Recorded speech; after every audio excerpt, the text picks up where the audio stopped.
الرجيم بسم الله الرحمن الرحيم يا أيها النبي قل لأزواجك إن كنتن تردن الحياة الدنيا وزينتها فتعالين أمتعكن وأسرحكن سراحا جميلا. سورة الاحزاب. کل کا ایک چھوٹا سا جملہ لکھوانا ہے. یہ جو دوسری سطر ہے وَأَرْضًا لَمْ تَطَئُوهَا، اس زمین کا بھی اللہ نے تمہیں وارث بنایا جس پر تم نے قدم نہیں پھیرے. اس بارے میں 3 قول لکھوانے تھے، وہ 3 قول کل رہ گئے. تو اس زمین سے کیا مراد ہے سامنے لکھ لیں. نمبر 1 فتح خیبر، نمبر 2 ارض مکہ، نمبر 3 مقام حنین. یہ 3 قول کیے گئے ہیں. بس عرض کیا تھا کل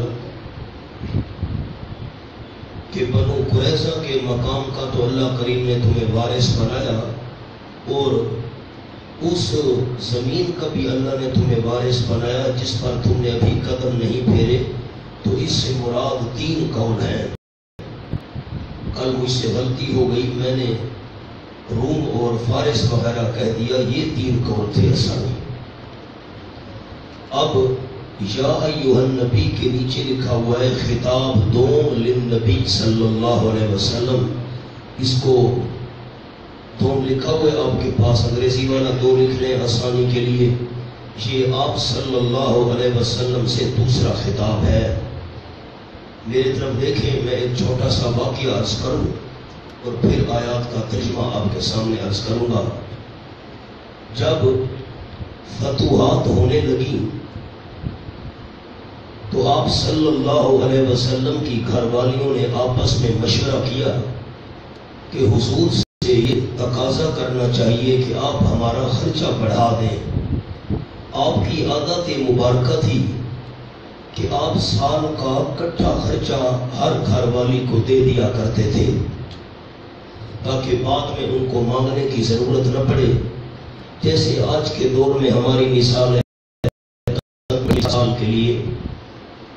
تو جب انہوں نے یہ تقاضا کیا تو آپ صلی اللہ علیہ وسلم ناراض ہو گئے اور آپ نے فرمایا کہ 1 مہینہ تمہارے ہاں نہیں آؤں گا. حضرت عمر رضی اللہ تعالی عنہ بیان کرتے ہیں کہ مدینہ طیبہ سے باہر میرا مکان تھا، تو میرا جو پڑوسی تھا انصاری صحابی، اس کے ساتھ میں نے یہ بات طے کی ہوئی تھی کہ ایک دن میں نے حضور کی خدمت میں حاضر ہونا ہے، تو جو آپ کچھ ارشاد فرمائیں گے تو تو نے اپنے گھر کا کام کاج کرنا ہے. شام کے وقت آ کر میں ساری باتیں تجھے سنا دیا کروں گا. حضور نے یہ فرمایا. ایک دن میں اپنے گھر کے کام کاج وغیرہ کاروبار جیسے ہوتا ہے کروں گا، اور تو نے حضور کی خدمت میں جانا ہے اور سارے شام کے وقت آ کر مسائل مجھے آ کر سنانے ہیں. حضرت عمر رضی اللہ تعالیٰ عنہ بیان فرماتے ہیں کہ شام کا وقت تھا، میں گھر میں تھا اور میرا انصاری پڑوسی وہ آپ کی خدمت میں کیا ہوا تھا. تو وہ جو واپس آیا تو اس نے زور زور سے میرا دروازہ کھٹکھٹایا، جیسے پریشان بندہ کھٹکھٹاتا ہے. تو میں پریشان ہو کر نکلا، خیر تو ہے. اس نے کہا غضب ہو گیا. کہ کیا ہوا؟ غسان کے بادشاہ نے حملہ تو نہیں کر دیا؟ تو وہ جو مخالف تھے پروگرام بنا رہے تھے، کچھ ہم تک بھی اطلاعیں پہنچ رہی تھی کہ فلاں بادشاہ مدینہ طیبہ پر حملہ کر کے مسلمانوں کا خاتمہ کر. اس نے کہا نہیں، اس سے بھی بڑی بات ہے. کیا ہو گیا؟ اس سے بڑی بات کہ آپ صلی اللہ علیہ وسلم نے گھر والیوں کو طلاق دے دی ہے.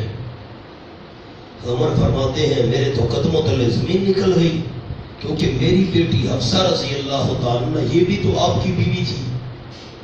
فرماتے ہیں بس وہ ساری رات بے چینی میں گزری. تو صبح میرے آنے کی ویسے بھی باری تھی. تو حضرت عمر رضی اللہ عنہ سواری پر سوار ہوئے مسجد نبوی میں پہنچے. فرماتے ہیں صحابہ کرام مسجد نبوی میں بڑے پریشان بیٹھے تھے تو میں بھی آ کر بیٹھ گیا.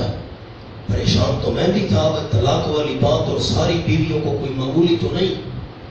آپ صلی اللہ علیہ وسلم اوپر ایک بالا خانہ تھا، وہاں آپ صلی اللہ علیہ وسلم قیام پذیر تھے. حضرت عمر فرماتے ہیں کہ مجھ سے صبر نہ ہو سکا. میں اوپر چڑھا تو دروازے پر ایک حبشی غلام پہرے کے لیے مقرر تھا. تو میں نے اس سے کہا کہ آپ سے جا کر عرض کرو حضرت عمر ملاقات کے لیے آیا ہے. وہ غلام اندر گیا، واپس آ کر اس نے کہا بھائی اجازت نہیں ہے. حضرت عمر فرماتے ہیں میں نیچے اتر آیا، صحابہ کے ساتھ بیٹھ گئے لیکن بڑے بے چین. کچھ دیر بعد پھر میں اوپر چڑھا تو میں نے کہا حضرت سے جا کر کہو حضرت عمر ملنا چاہتا ہے. وہ گیا، واپس آیا، اجازت نہیں ملی. فرماتے ہیں پھر میں نیچے اترا، پھر بے چین. پھر میں اوپر گیا، صحابہ سے میں نے پوچھا بھائی آپ نے طلاق دے دیے بیویوں کو؟ انہوں نے کہا ہمیں کچھ پتا نہیں، معاملہ کچھ ہے بڑا خطرناک. فرماتے ہیں تیسری بار میں اوپر چڑھا اور میں نے غلام کو جا کر کہا کہ حضور کو جا کر عرض کرو میری طرف سے کہ میں اپنی بیٹی حفصہ کے لیے ملنے نہیں آیا آپ کو. تو اس غلام نے جا کر بتایا، آپ نے اجازت دے دی. حضرت عمر رضی اللہ عنہ بیان کرتے ہیں کہ میں اندر پہنچا تو آپ صلی اللہ علیہ وسلم ایک چٹائی پر لیٹے ہوئے تھے، جیسے ہماری صفیں ہوتی ہیں وہ کوندر والی. تو آپ کے اوپر والے جسم مبارک پر کپڑا نہیں تھا، نیچے تو تہبند تھا. تو آپ صلی اللہ علیہ وسلم کے اوپر والے جسم پر، کمر پر اس چٹائی کے نشان پڑے ہوئے تھے. جیسے بندہ سو جائے ایسی چٹائی پر تو وہ جسم پر نشان سے ابھر آتے ہیں. حضرت عمر کہتے ہیں کہ میری آنکھوں میں آنسو ہو گئے. تو میں نے کہا حضرت بھئی جو عجم کے بادشاہ ہیں، فارس والے، روم والے وغیرہ وغیرہ، وہ اتنی عیش و عشرت میں ہیں اور آپ صلی اللہ علیہ وسلم کی یہ حالت. تو آپ سے اٹھ کر بیٹھ گئے اور آپ نے فرمایا بڑے عجیب کیفیت میں، عمر رضی اللہ تعالیٰ عنہ کیا تو اس بات پر راضی نہیں ہے کہ ان کے لیے دنیا ہو اور ہمارے لیے آخرت؟ بڑا عجیب جملہ آپ نے ارشاد فرمایا. عمر رضی اللہ تعالیٰ کہتے ہیں پریشان میں بہت تھا. تو میں نے کہا حضرت آپ نے اپنی بیویوں کو طلاق دے دی ہے؟ میں حفصہ کے بارے میں بات کرنے نہیں آیا. آپ نے فرمایا نہیں. تو عمر نے زور سے کہا اللہ اکبر. تو ویسے بھی بلند آواز تھے تو صحابہ تک آواز پہنچی.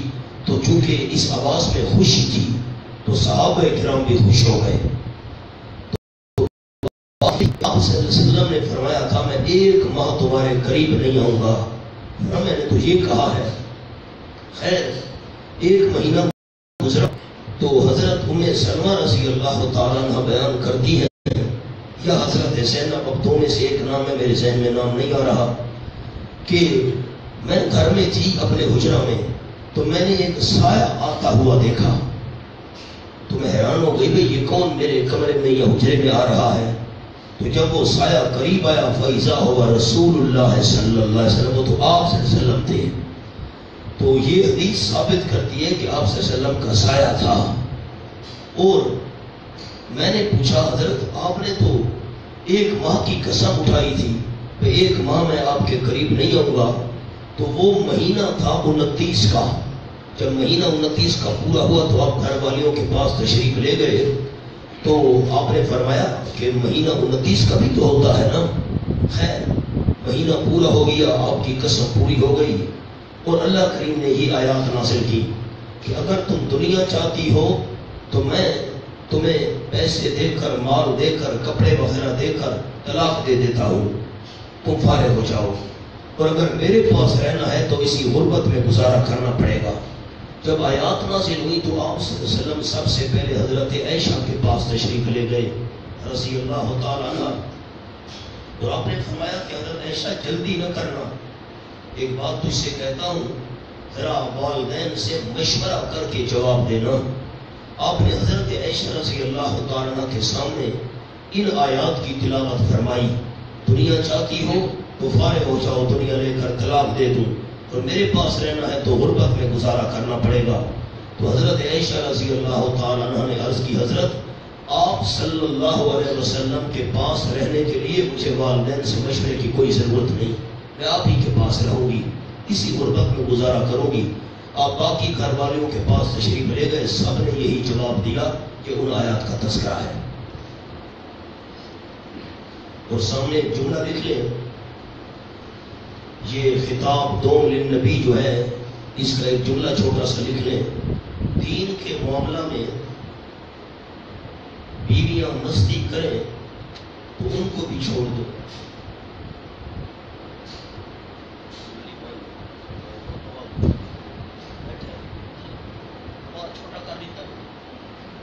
سبحان اللہ، جتنا اونچا کر سکتے ہیں اتنا اونچا کرو۔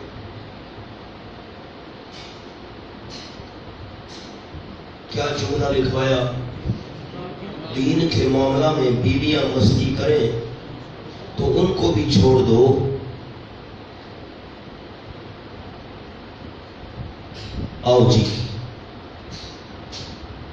یا ایھا النبی، اے نبی محترم صلی اللہ علیہ وسلم، کل ازواجک، فرما دیجیے اپنی بیویوں کو، ان کنتن تریدن الحیات الدنیا، اگر تم چاہتی ہو دنیا کی زندگی، وزینتہا، اور اس کی سجاوٹ، فتعالین، آؤ تم، آؤ سے کیا مراد ہے؟ یعنی لینے کے لیے متوجہ ہو جاؤ، امتعکن، میں تم کو دنیاوی نفع دوں۔ دنیاوی نفع کے نیچے لکھا ہوا ہے نان نفقہ، عدت و متع سامان دو، ایک سربند، ایک بڑی چادر، ایک کرچا، وَأُسَرِّحْكُنَّ سَرَاحًا، اور آزاد کر دوں تم کو، چھوڑ دوں یعنی آزاد کر دوں، چھوڑ دوں بعد از متاع، وہ دنیاوی نفع دینے کے کو چھوڑ دینا جمیلاً، اچھے طریقے سے، یعنی طلاق موافق سنت کے مال لو، طلاق لے کر فارغ ہو جاؤ۔ وَإِن كُنتُنَّ تُرِدْنَ اللَّهَ وَرَسُولَهُ، اور اگر تم چاہتی ہو اللہ کو اور اس کے رسول کو، نیچے لکھا ہے یعنی بصورت نکاح میں رہنے کا، یعنی بصورت نکاح میں رہنے کا، درجات عالیہ جو بوجہ زوجیت رسول کے حاصل ہوتے ہیں، یہ ترجمہ کر لوں پھر اس جملے کو پڑھیں گے۔ اگر تم اللہ اور اس کے رسول کو چاہتی ہو، والدار الآخرہ، اور آخرت کے گھر کو چاہتی ہو، تو یہ تمہاری نیک کرداری ہے، جزا مقدر۔ آگے لفظ لکھ لیں چھوٹے سے، مولانا اوپر رکھیں، تو یہ تمہاری نیک کرداری ہے، یہ جزا مقدر ہے۔ اب فَإِنَّ اللَّهَ عَدَّ لِلْمُحْسِنَاتِ، یہ ہو گئی علت جزا مقدر کی، بس یقیناً اللہ کریم نے تیار کیا ہے اخلاص سے نیکی کرنے والی عورتوں کے لیے، للمحسنات، اخلاص سے نیکی کرنے والی عورتوں کے لیے تیار کیا ہے اللہ نے تم میں سے اجرن عظیم، اجر بہت بڑا۔ اب جملہ پڑھیں گے، یعنی بصورت نکاح میں رہنے کا درجات عالیہ جو بوجہ زوجیت رسول کے حاصل ہوتے ہیں، نکاح میں رہو گی تو آپ صلی اللہ علیہ وسلم کی بیوی ہونے کی وجہ سے بڑے اعلیٰ درجات نصیب ہوں گے۔ دنیا چاہتی ہو دنیا لے کر فارغ ہو جاؤ، طلاق دیتا ہوں، اور اگر اللہ اور اس کے رسول کو چاہتی ہو، آخرت کے گھر کو چاہتی ہو، تو اللہ نے بہت بڑا اجر تیار کیا ہے، نبی کی بیوی ہونے کی وجہ سے اعلیٰ درجات سے اللہ تمہیں نوازے گا۔ یا نساء النبی، خطاب اول بازواج مطہرات، عرض کیا تھا آپ صلی اللہ علیہ وسلم کی بیویوں سے خطاب، مومنوں سے خطاب، آپ صلی اللہ علیہ وسلم سے خطاب، یہ تین پہلو ہیں اس صورت کے اندر۔ یا نساء النبی، اب سارے ساتھی ذہن حاضر کریں، مہربانی فرمائیں، اے نبی صلی اللہ علیہ وسلم کی بیویوں، من یات منکن بفاحشۃ مبینہ، جو آئے گی تم میں سے بے حیائی کھلم کھلا کو، کھلم کھلا جو بے کان ذالک علی اللہ یسیرا، اور ہے یہ بات اللہ پر آسان، اللہ آخرت میں دگنا عذاب دے سکتا ہے۔ اب کان ذالک کا جملہ نیچے پڑھ لیں، پھر یہ بڑا حاشیہ پڑھیں گے۔ اللہ پر عذاب دینا آسان ہے، کیا مطلب؟ اور نمبر 2 لکھا ہوا ہے یعنی دنیاوی حکام کی طرح. یہ لفظ کیا ہے؟ دنیاوی حکام، حاکم کی جمع. دنیاوی حکام کی طرح سزا بڑھانے سے کسی قسمت سے مانے نہیں ہوتی. ورنہ میری طرف دیکھو، کوئی بڑا بندہ یہاں جرم کرے نا تو اس کو سزا اول تو ملتی نہیں، ملے تو تھوڑی سی ملتی ہے. کیوں؟ وہ اتنا بڑا بندہ ہے، اتنا عظیم آدمی ہے، اب اس کو اتنی بڑی سزا کون دے؟ اور دنیاوی حکمران تو ایسے کرتے ہیں کہ دوسروں کی عصمت کا لحاظ نہیں دیتے یا کم دیتے ہیں، لیکن اللہ کے آگے کسی کی عصمت رکاوٹ نہیں بن سکتی کہ اللہ کریم کسی کی عصمت سے ہو کر اس کو عذاب تھوڑا دے یا بالکل نہ دے. تو جیسے دنیاوی حکام کے سامنے دوسروں کی عصمت رکاوٹ بن جاتی ہے، اللہ کے آگے کسی کی عصمت رکاوٹ نہیں بنے گی. میں دگنا عذاب دینا چاہوں دوں گا، دے سکتا ہوں. یہ تو ہو گیا جملہ. یہ اب یا نسان نبی میات جو تمہیں سے کھلم کھلا بے حیائی کرے گی، تو مہربانی فرمانا میری طرف دیکھنا.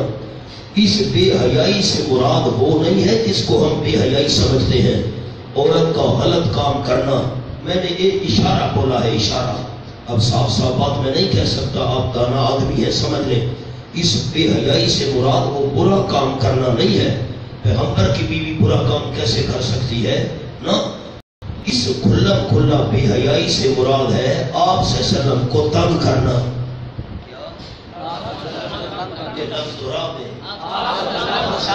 کو تنگ کرنا. اب آپ کے بعد حاشیہ وہ حاشیہ پڑھ لیں، حاشیے میں بات اچھی طرح سمجھ آئے گی، پھر میں سمجھا بھی دیتا ہوں. لیکن تم میں سے میں لکھے رکھ دیتے ہو ناراضی انہیں ہاتھ ہی رکھو بیٹا، ہاتھ ہی رکھو. لیکن تم میں سے جو فاحشہ مبینہ کرے گی کھلم کھلا بے حیائی، کیا مطلب ہے اس کا؟ یعنی جس میں نشوز بد اخلاقی بےایمانہ. اب کیا مطلب ہے کھلم کھلا بے حیائی کا؟ سمجھو. بےایمانہ کہ اگر تمہیں کوئی عورت کہہ دے کہ رسول صلی اللہ علیہ وسلم نے کیا کیا ہے کہ متبنہ کی عورت سے نکاح کر لیا ہے. زید والا واقعہ یاد ہے نکاح والا؟ کوئی عورت کہہ دے کہ رسول صلی اللہ علیہ وسلم نے کیا کیا ہے، متبنہ کی عورت سے نکاح کر لیا ہے، اور تم نے کہا، سمجھو، تم نے کہا میاں پیغمبر زور والا ہے، اپنی مرضی سے کام کرتا ہے، تو یہ کہنا فاحشہ مبینہ ہے. کہنا فاحشہ مبینہ ہے. اور جس نے یہ کہا اس کو جہنم میں ڈالوں گا. جس نے یہ کہا پیغمبر زور، ہم کیا کریں جی، متبنہ منہ بولے بیٹے کی بیوی سے نکاح کر لیا، ہم کیا کر سکتے. جس نے یہ کہا اس کو جہنم میں ڈالوں گا آگے، اور دگنا عذاب دیا جائے گا. اور جس نے یہ کہا کہ پیغمبر اللہ کے حکم کی تعمیل کرتا ہے، اس کو دگنا جا دیا جائے گا. اب فاحشہ مبینہ سمجھ آیا؟ اب فاحشہ مبینہ کے اوپر احباب لکھو جملہ. اوپر 2-3 لفظ ہیں. فاحشہ مبینہ سے کیا مراد ہے؟ ایک تو آپ کے پاس جملہ لکھا ہوا ہے نا، اس کو پہلے پڑھ لیں.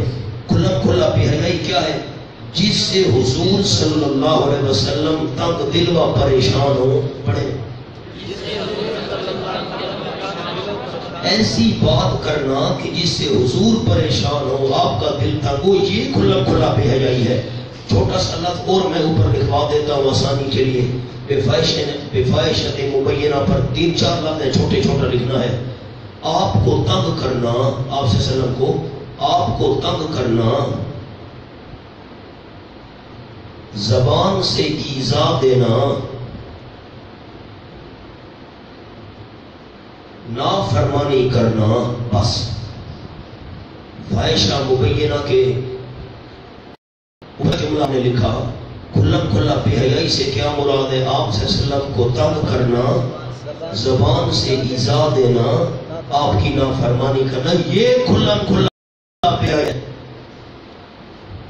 اب خلاصہ کیا نکلا کہ اگر کسی عورت نے تمہارے گھر میں آ کر کہا آپ صلی اللہ علیہ وسلم نے حضرت زینب سے نکاح کر لیا، تو زید تو آپ کا منہ بولا بیٹا تھا، اور منہ بولا بیٹا حقیقی بیٹا سمجھا جاتا ہے. یہ حضور نے کیا اور تم نے کہا جی ہم کیا کر سکتی ہیں، پیغمبر کی اپنی مرضی ہے، پیغمبر زور والا۔ خبردار اگر تم نے یہ الفاظ کہے کہ کھلم کھلا بے حیائی سمجھی جائے گی اور تمہیں دگنا عذاب ہوگا، اور تم نے کہا جاؤ جاؤ بڑے آگے بات کرنا، پیغمبر نے ٹھیک کیا ہے، اللہ ڈبل تمہیں بدلہ اور اچھی اجر اور جزا ہوگا۔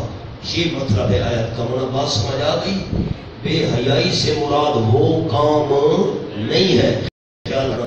آگے چلو، وَمَن يَقْنُتْ مِنكُنَّ لِلَّهِ وَرَسُولِهِ، اور جو فرما برداری کرے گی تم میں سے واسطے اللہ کے اور اس کے رسول صلی اللہ علیہ وسلم کے لکھے حقوق واجبہ میں جو عورت کے ذمہ حقوق واجب ہیں، وَتَعْمَلْ صَالِحًا، اور عمل کرے گی نیک غیر واجبہ کا، تو نُؤْتِهَا أَجْرَهَا مَرَّتَيْنِ، دے گی ہم اس کو اس کا اجر مرتین دگنا۔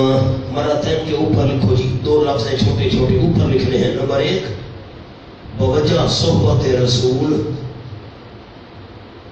نمبر 2 نیک عمل کرنا۔ جو اللہ اور اس کے رسول کی فرما برداری کرے گی، اچھے اعمال کرے گی، تو اس کو میں اللہ ڈبل اجر دوں گا۔ ڈبل کیوں دوں گا؟ ایک تو آپ صلی اللہ علیہ وسلم کی صحبت کی وجہ سے تم نبی کی بیویاں ہو، اور دوسرا اجر دوں گا نیک اعمال کی وجہ سے۔ وَآتَقْنَا، اور تیار کیا ہم نے علاوہ اجر مذکور کے واسطے اس کے رزقاً کریما، روی بڑی عزت والی۔ یا نساء النبی، خطاب ازواج مطہرات دونوں، ایک خطاب بیویوں سے ہو گیا، دوسرا خطاب اے نبی صلی اللہ علیہ وسلم کی بیویوں، لستن کاحد من النساء، نہیں ہو تم مثل کسی ایک کے عورتوں میں سے، تم کوئی معمولی عورتیں تو نہیں ہو، نہیں ہو تم کسی ایک کے عورتوں میں سے، لیکن شرط یہ ہے، شان تمہاری بلند ہے لیکن شرط یہ نتقیتنا، اگر تم تقوی اختیار کرو۔ نیچے جملہ لکھا ہے، یعنی نری نسبت بلا تقوی ہیچ ہے، خالی تم کہو ہم آپ کی گھر والیاں ہیں بیوی ہیں بس، نہ خالی نسبت نہیں، تقوی بھی اختیار کرنا ہے۔ وَلَا تَخْضَعْنَ بِالْقَوْلِ، نہ پست کرنا آواز کو ساتھ بات کے، بات کرتے ہوئے آواز کو پست نہ رکھنا، نرم نہ رکھنا۔ اس کے اوپر لفظ لکھ لیں، اگر غیر محرم سے بات کرنی پڑے، بس یہ لفظ، اگر غیر محرم سے بات کرنی پڑے،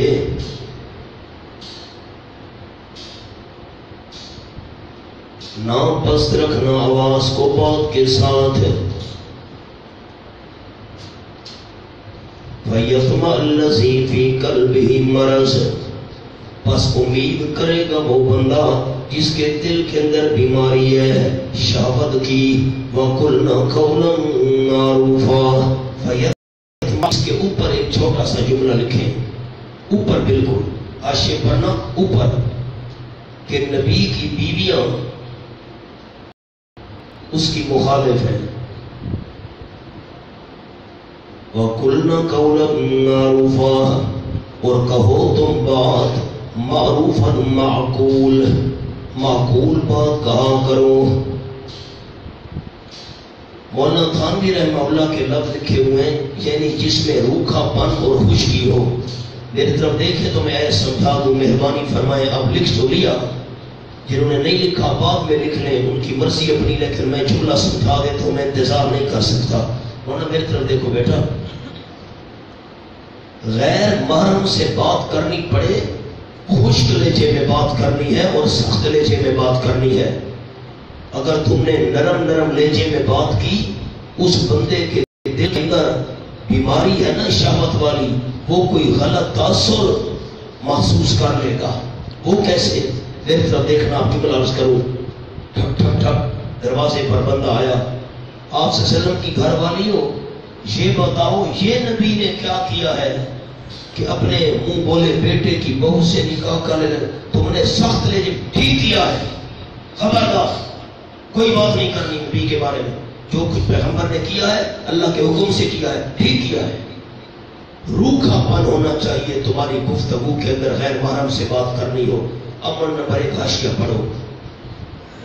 یعنی اگر نکاح کرو اور فحشہ سے بچنا چاہو تو اس تعمیل کے بارے میں نرم بات نہ کہو اور سے، یعنی یہ نہ کہنا کہ ہمارے اختیار کی بات نہیں، پیغمبر اپنی مرضی والا ہے، کیونکہ اس بات سے منافق یہ سمجھیں گے کہ پیغمبر کے گھر میں کچھ مخالفت ہو گئی ہے۔ بڑا مولانا سمجھا کہ نہیں سمجھا؟ کوئی آ کر اس نکاح کے معاملے میں بات کرے تو تمہارے لہجے کے اندر سختی ہونی چاہیے، نرم نرم لہجے میں بات نہیں کرنی۔ وَقُلْنَا قَوْلًا مَعْرُوفًا، اور دوسرا حاشیہ بھی ساتھ پڑھ لو، فَلَا تَخْصَانَ بِالْقَوْلِ، بات کرتے ہوئے غیر محرم سے بات میں نرم انداز تمہارا نہیں ہونا چاہیے، سخت انداز ہونا چاہیے۔ نمبر 2 لکھا ہوا ہے نرمی طبعی و فطرتی مراد ہے، نہ تکلف والی۔ بعض لوگ تکلفی گفتگو کرتے ہیں، اچھا جی پھر آپ کا کیا حال ہے جی، اچھا جی پھر آپ ٹھیک ہیں جی، یہ تکلف والی نرمی یوں نہیں، کیونکہ وہ ہے مراد نبی کی گھر والیاں نرمی تکلف والی سے بالکل پاک تھی۔ اب ہونا خلاصہ پھر میں دہراتا ہوں، ساتھی میری طرف دیکھے تو میں خلاصہ عرض کروں، نیچے نہیں دیکھنا۔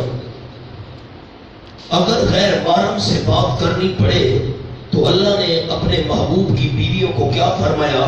غیر محرم سے بات کرتے ہوئے نرم لہجے میں بات کرنا یا نرم لہجے میں بات نہ کرنا؟ نرم لہجے میں بات نہ کرنا۔ اب پیغمبر کی بیوی غیر محرم سے بات کرے تو اس کا لہجہ سخت ہونا چاہیے۔ وہ پیغمبر کی بیوی وہ جن سے اعلیٰ کردار امت میں کسی عورت کا ہو ہی نہیں سکتا، وہ تو غیر محرم سے کرے سخت لہجے میں بات، اور ہماری جو گھر والیاں ہیں یہ گپ شپ لگائیں غیر محرم سے، اس کی شریعت میں کیسے اجازت ہے؟ تو میں عوام کے اندر اس مقام کو یوں سنایا کرتا ہوں، گھر کے اندر مرد نہیں ہے، ابا بیٹا والد وغیرہ دکان پر گئے، اور میرے طرف دیکھو بیٹا، یہ بات سنا نہیں ہے نا، آگے جب سمجھو گے نہیں سناؤ گے کیسے؟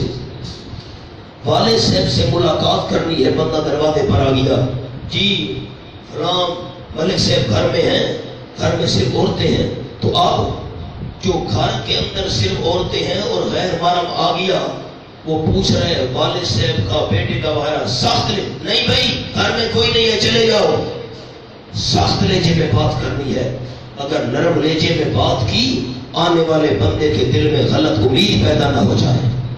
اب آپ کو رواج بتاؤ اپنے علاقے کا، ہمارے ڈیرہ اسماعیل خان میں رواج یہ تھا، اب تو حالات ہی تبدیل ہو گئے نا، مجھے یاد ہے رواج یہ تھا کہ اگر گھر میں صرف عورتیں ہیں، مرد گئے ہیں کام کاج کے لیے، اور کوئی دروازے پر بندہ آتا والد صاحب سے ملنا ہے بیٹے وغیرہ سے، دروازہ اس وقت تو گھنٹیاں ہوتی نہیں تھی جیسے بیل آج کل بجاتے ہیں، دروازہ کھٹکھٹایا جاتا تھا، تو عورتیں زبان سے ہماری جواب نہیں دیتی تھی، ہاتھ پر ہاتھ مارتی تھی، یہ دیکھو زور زور سے ہاتھ پر ہاتھ مارتی تھی، تو آنے والا بندہ سمجھ جاتا تھا کہ گھر میں مرد کوئی نہیں، وہ چلا جاتا تھا۔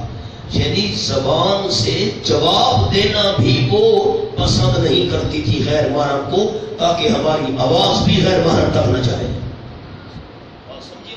کہ کتنا اعلیٰ درجے کا تقویٰ ہے کہ عورت کی آواز بھی غیر محرم تک نہ جائے۔ یہ بھی کہہ سکتی تھی جی والد صاحب گھر میں نہیں ہے نا، ہاتھ پر ہاتھ مارتی تھی زور زور سے۔ ہمارا بچپن تھا، میں نے خود سنا، دروازے پر گئے، بندے نے دروازہ کھٹکھٹایا، ہم بھی دروازے پر تھے اتفاق سے، اس وقت چھوٹا تھا، وہ ہمارا ایک ساتھی تھا، ہمارے ساتھ پڑھتا تھا، تو یہ ایسے ایسے تعلیموں کے بعد بندہ سمجھ گیا کہ گھر میں مرد نہیں ہے، واپس چلا گیا۔ اب یہ احتیاط اگر ہمارے ماحول میں ہوتی، آپ ایمان کے ساتھ فیصلہ کریں، ہمارا ماحول خراب ہو سکتا تھا؟ حالات ہی نہیں رہے، کیا کریں؟ آؤ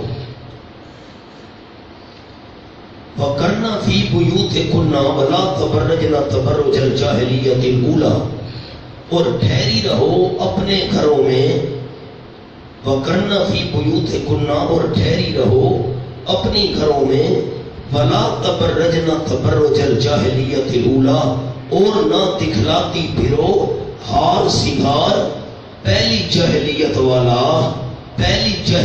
والا ہار سنگھار نہ دکھلاتی پھرو۔ پہلی جاہلیت سے مراد یعنی اسلام سے پہلی جاہلیت، اچھا کرنا فی بیوت کنہ، اس کے اوپر لکھا ہوا ہے گھروں میں ٹھہری رہو، کیا مطلب؟ یعنی بدن مع لباس چھپائے رکھو، پڑھو، جسم کو چھپانا ہے، لباس کو بھی چھپانا ہے، بدن پر بھی نظر نہ پڑے، لباس پر بھی نظر نہ پڑے۔ میں یہاں جملہ لکھواتا ہوں، لیکن کرنا فی بیوت کنہ کے نیچے ایک جملہ لکھ دو بالکل آیت پر۔ یہ احکام اس لیے تاکہ اخلاقی کمزوریوں سے پاک رہو،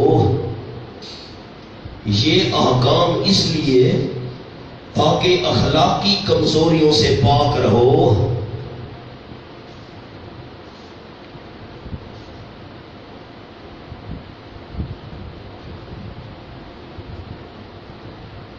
بس گھروں میں ٹھہرنا ہے، ہار سنگار نہیں دکھانا دور جہلیت والا۔ وَأَقِمْنَا الصَّلَاةَ، اور قائم رکھو تم نماز، وَأَطِيعُوا اللَّهَ وَرَسُولَهُ، اور ان کے علاوہ تمام کاموں میں، نماز ہے، زکوٰۃ ہے، اس کے علاوہ تمام کاموں میں اطیعوا اللہ ورسولہ، اطاعت کرتی رہو اللہ کی اور اس کے رسول صلی اللہ علیہ وسلم کی۔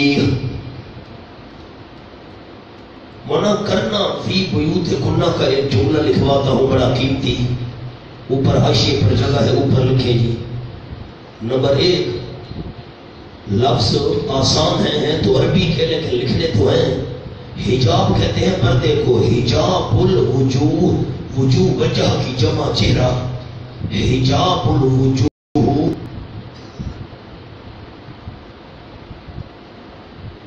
نمبر 2، حجاب الاشخاص، شخص کی جمع اشخاص۔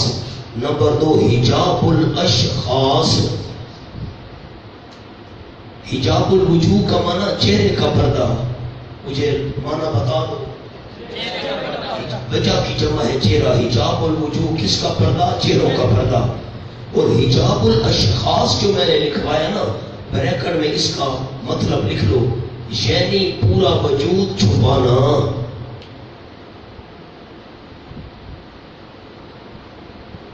بریکٹ بند کر دو، اب لکھو نوٹ۔ باقی عورتوں کے لیے نمبر 1 حکم،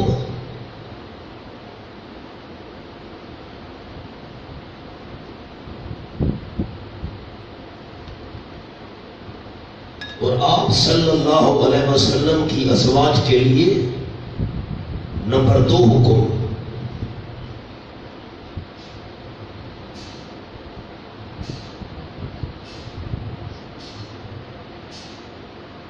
کہ با پردہ جسم، کہ با پردہ جسم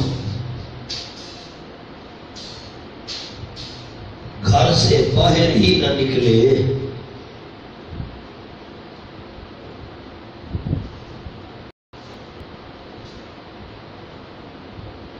کیا سمجھا ہے آپ نے یہ حاشیہ؟ مجھے بتا سکتا ہے کوئی ساتھی؟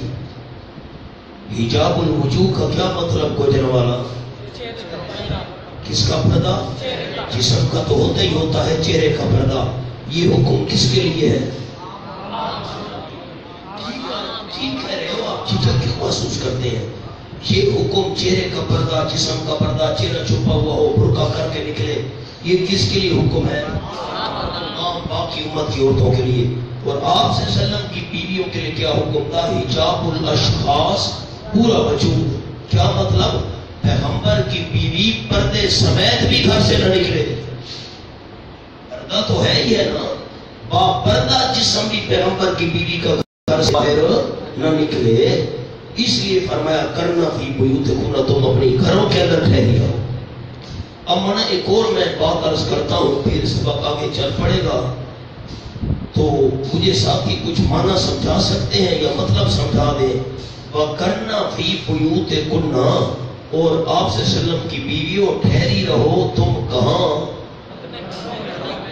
اب ٹھیک کہہ رہے ہیں لیکن مجھے تسلی اٹک، کیا کہہ رہا ہوں بیٹا؟ کہاں ٹھہری رہو؟ یہ اپنے پر زور دیں، کہاں ٹھہری رہو؟ اس کا مطلب اپنے گھر تھے، بولا ہاں تو کرو. اب کسی کو ہم نے کہا نا تو اپنے گھر میں رہ، تو اس کا اپنا گھر ہے تو کہہ رہے ہیں نا نبی کی بیوی اپنے گھروں میں رہو، اس کا مطلب ہے کہ نبی کی بیویوں کے اپنے گھر تھے. اب جملہ لکھو، بیوت کنہ کا جملہ الگ کر کے حاشیہ لکھنا ہے. سنو کہ اب حاشیہ ملا جلا میں مہربانی فرماؤ لکیر لگانی ہے نیچے الگ حاشیہ. بیوت کنہ اشارہ ہے کہ نبی صلی اللہ علیہ وسلم کی وراثت تھی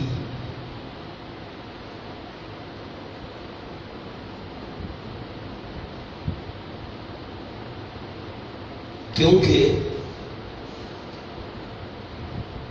بیویوں کو وراثت میں گھر ملے تھے.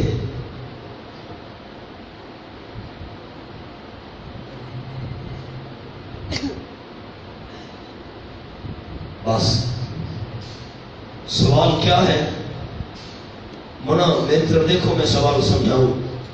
اہل سنت والجماعت کا عقیدہ یہ ہے کہ انبیاء علیہ السلام کی وراثت نہیں چلا کرتی. انبیاء کی وراثت مال نہیں ہوتا، انبیاء کی وراثت علم ہوتا ہے. جیسے العلماء ورثۃ الانبیاء، علماء انبیاء علیہ السلام کے بارے سے حدیث پاک میں آیا. تو انبیاء علیہ السلام کی وراثت دنیا کا مال پیسہ دولت جائیداد نہیں ہوتی، انبیاء کی وراثت علم ہوتا ہے. اہل تشیع کہتے ہیں کہ نہ، نبی کی وراثت چلتی ہے مال والی. تو ہم نے کہا دلیل، انہوں نے کہا یہ آیت ہماری دلیل ہے. وَقَرْنَ فِي بُيُوتِكُنَّ، اور ٹھہری رہو تم اپنے گھروں میں. تو نبی کی بیویوں کے اپنے گھر تھے نا جو وراثت میں ان کو ملے تھے. تو نبی کی وراثت چلی ہے کہ نہیں چلی؟ کیا سوال ہے؟ سوال پڑھو، سوال پڑھو، سوال پڑھو. کیا سوال ہے؟ اگر اہل تشیع آپ سے کہیں کہ نبی کی وراثت چلی تھی، دلیل کیا ہے؟ فی بیوت کن. پڑھو جو جملہ میں نے آپ دوستوں کو لکھوایا. وراثت میں ان کو کیا ملے تھے؟ گھر ملے تھے. تو فی بیوت کن اللہ نے فرمایا اپنے گھروں میں، یہ تمہارے گھر ہے. جواب لکھو. یہ اہل سنت کی دلیل ہے. بس یہ شیعوں کی دلیل نہیں، یہ تو ہماری دلیل ہے. یہ اہل سنت کی دلیل ہے، نہ کہ روافض کی. رافضیوں کی دلیل نہیں، نہ کہ روافض کی.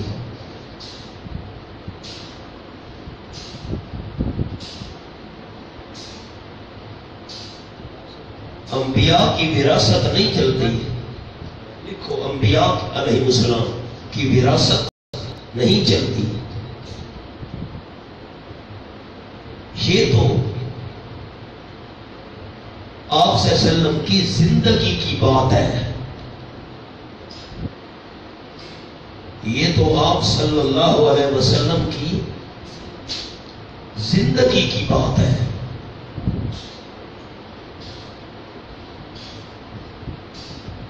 کہ آپ صلی اللہ علیہ وسلم نکاح سے پہلے بیوی کو حجرہ بنا کر دیتے تھے.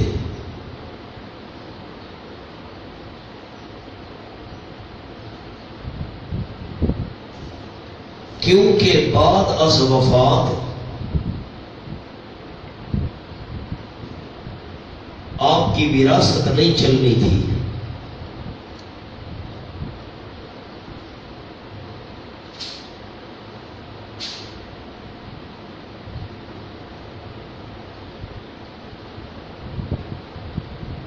اب ساتھی میری طرف دیکھ لیں تو میں یہ جملہ سمجھا دوں.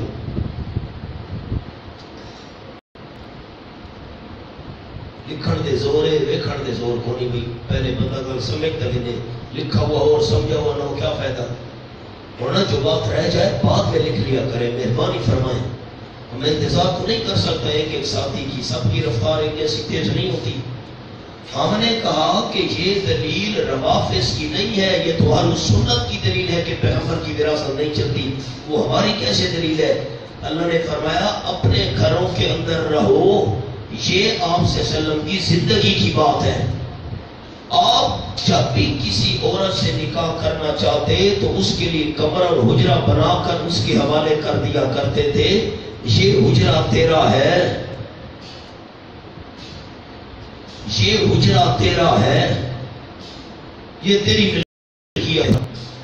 آپ صلی اللہ علیہ وسلم نکاح سے پہلے بیوی کو حجرہ بنا کر اس کے حوالے کیوں کر دیا کرتے تھے کہ میری وفات کے بعد تو میری مال والی وراثت چلنی نہیں، یہ کہاں رہے گی. بات کو سمجھو. کم از کم اگر میں دنیا سے چلا جاؤں تو اس کے بعد رہنے کی کوئی جگہ تو ہونی چاہیے.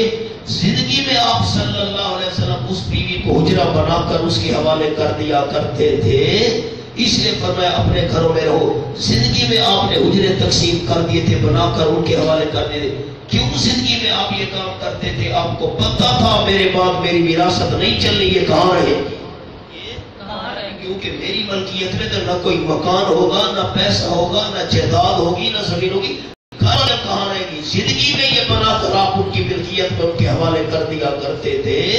تو یہ دلیل ہماری ہے کہ پیغمبر کی وراثت چلا کرتی مال والی نہیں. انما یرید اللہ لیذھب عنکم الرجس اہل البیت ویطہرکم تطہیرا. انما یرید اللہ، سبحان اللہ، یقیناً پکی بات ہے، ارادہ کرتا ہے اللہ کریم لیذھب عنکم الرجس. اب میں دو معنی کروں گا لیکن بازوق ساتھیوں کے لیے جنہوں نے پڑھانا ہے یہ شوق ہے. انما یرید اللہ لیذھب عنکم الرجس اہل البیت، پکی بات ہے، ارادہ کر رہا ہے اللہ کریم لیذھب عنکم الرجس، کہ دور کرے تم سے ناپاکی. اہل البیت، اہل بیت، آپ صلی اللہ علیہ وسلم کے گھر والوں، اللہ ارادہ کرتا ہے کہ دور کرے تم سے ناپاکی. وَيُطَهِّرَكُمْ تَطْهِيرًا، اور پاک کرے تم کو پاک کرنا. اچھا، ایک تو یریدو، اس کے اوپر چھوٹا سا ایک لفظ لکھ لو، مراد ارادہ تشریعی.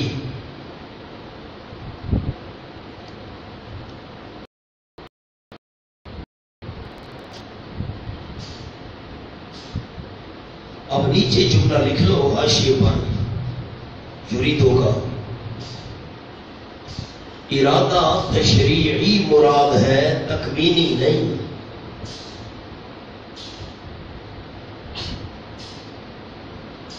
ورنہ انسان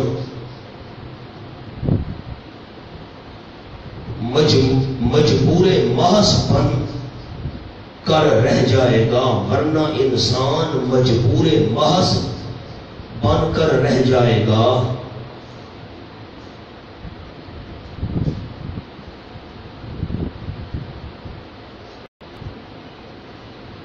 بس ورنہ میری طرف دیکھیں، ارادہ تکوینی کیا ہے؟ اللہ کسی کو حکم دے تم بیمار ہو جاؤ. اب کس کی ضرورت ہے کہ بندہ بیمار نہ ہو؟ یہ بندہ فلاں تکلیف میں مبتلا ہو جائے، اللہ یہ ارادہ کرے تکوینی. کس کی ضرورت ہے کہ اللہ کے اس ارادے کو روک سکے؟ نہ، ارادہ تکوینی مراد نہیں، تشریعی. اب ذرا خیال، یہ میرے کپڑے کو دیکھیں،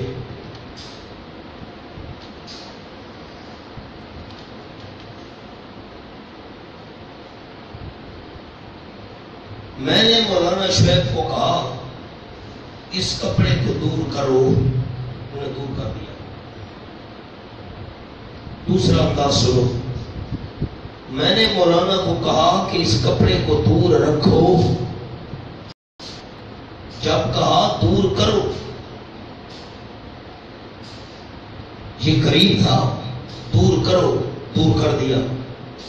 میں نے کہا اس کپڑے کو مجھ سے دور رکھو، تو کیا مانا؟ قریب پہلے سے نہیں ہے.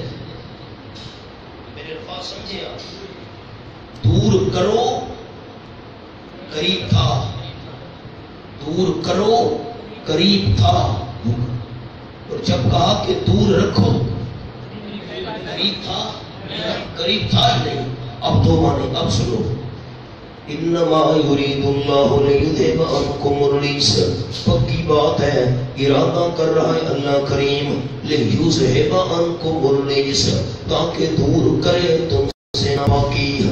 ایک دوسرا سنو، انما یرید اللہ، پکی بات ارادہ کر رہا ہے اللہ کریم لیذھب عنکم الرجس، تاکہ دور رکھے تم سے ناپاکی۔ ناپاکی تو پہلے تمہارے قریب نہیں ہے، اللہ کریم اس کو دور رکھنا چاہتا ہے۔ ناپاکی سے مراد اور کوئی ناپاکی نہیں، خیال کرنا، ناپاکی سے مراد نیچے لکھا ہوا ہے معصیت کی آلودگی۔ جیسے آج تک تم نبی کی نافرمانی سے بچی ہوئی ہو، نبی کی مخالفت سے بچی ہوئی ہو، اللہ کا آئندہ ارادہ بھی یہ ہے کہ تمہیں نبی کی نافرمانی سے بچائے رکھے۔ اس پلیدگی سے اور ناپاکی سے مراد کون سی ناپاکی ہے؟ نافرمانی والی۔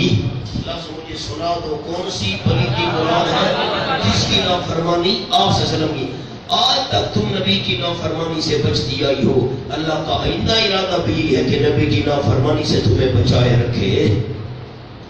اہل البیت، اہل بیت، اور آگے معنی سنو، وَيُطَهِّرَكُمْ تَطْهِيرًا، اور پاک رکھے تم کو پاک رکھنا، پاک رکھے تم کو پاک رکھنا۔ آج تک اللہ نے تمہیں پاک رکھا ہوا ہے، اللہ چاہتا ہے کہ تمہیں پاک رکھے۔ اوپر لکھا ہے عقیدتاً وعملاً، علماً وعملاً، اللہ نے آج تک عقیدہ تمہارا پاک رکھا ہوا ہے، علم پاک رکھا ہوا ہے، عمل پاک رکھا ہوا ہے۔ آئندہ بھی اللہ کا ارادہ یہ ہے کہ تمہیں پاک رکھے، عقیدہ بھی پاک، علم بھی پاک، عمل بھی پاک۔ آگے اس آیت پوری کر لیں پھر پیچھے آتے ہیں اہل بیت کی طرف۔ وَاذْكُرْنَ مَا يُتْلَىٰ فِي بُيُوتِكُنَّ، اور یاد کرتی رہو جو پڑھی جا رہی ہیں تمہارے گھروں میں، من آیات اللہ، اللہ کی آیتوں میں سے اور سنت میں سے، حکمت سے مراد سنت، اللہ کی آیات میں سے اور سنت میں سے جو پڑھی جا رہی ہیں ان کو یاد کرتی رہو۔ ترغیب، شوق دلایا، ان اللہ کان لطیفا خبیرا، یقیناً اللہ کریم ہے باریک بین، باریک سے باریک چیزوں کو دیکھنے والا، خبیرن خبر رکھنے والا۔ پیچھے آؤ مولانا، یہ جو اہل البیت کا لفظ ہے نا، اس کے نیچے حاشیے پر جگہ ہے، ایک چھوٹا سا جملہ لکھوانا ہے۔ لفظ لکھے نا پہلے حاشیے پر اہل البیت،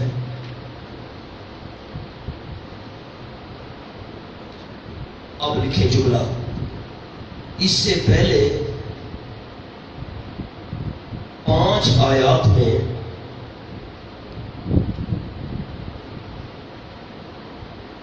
اب نمبر لکھنا ہے 28 تا 31،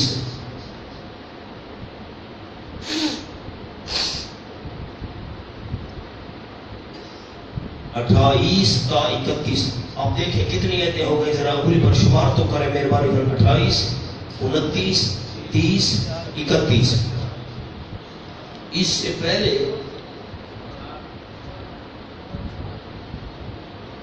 اب 31، اس سے پہلے 31، 32 لکھو نا جی، وہ غلطی ہوگی، 32، 28 تا 32 بیویوں کا ذکر ہے۔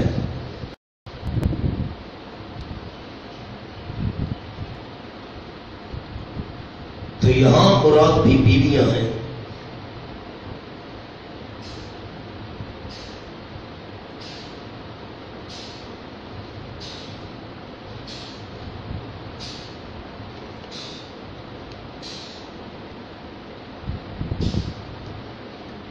اب میں شمار کرتا جاتا ہوں۔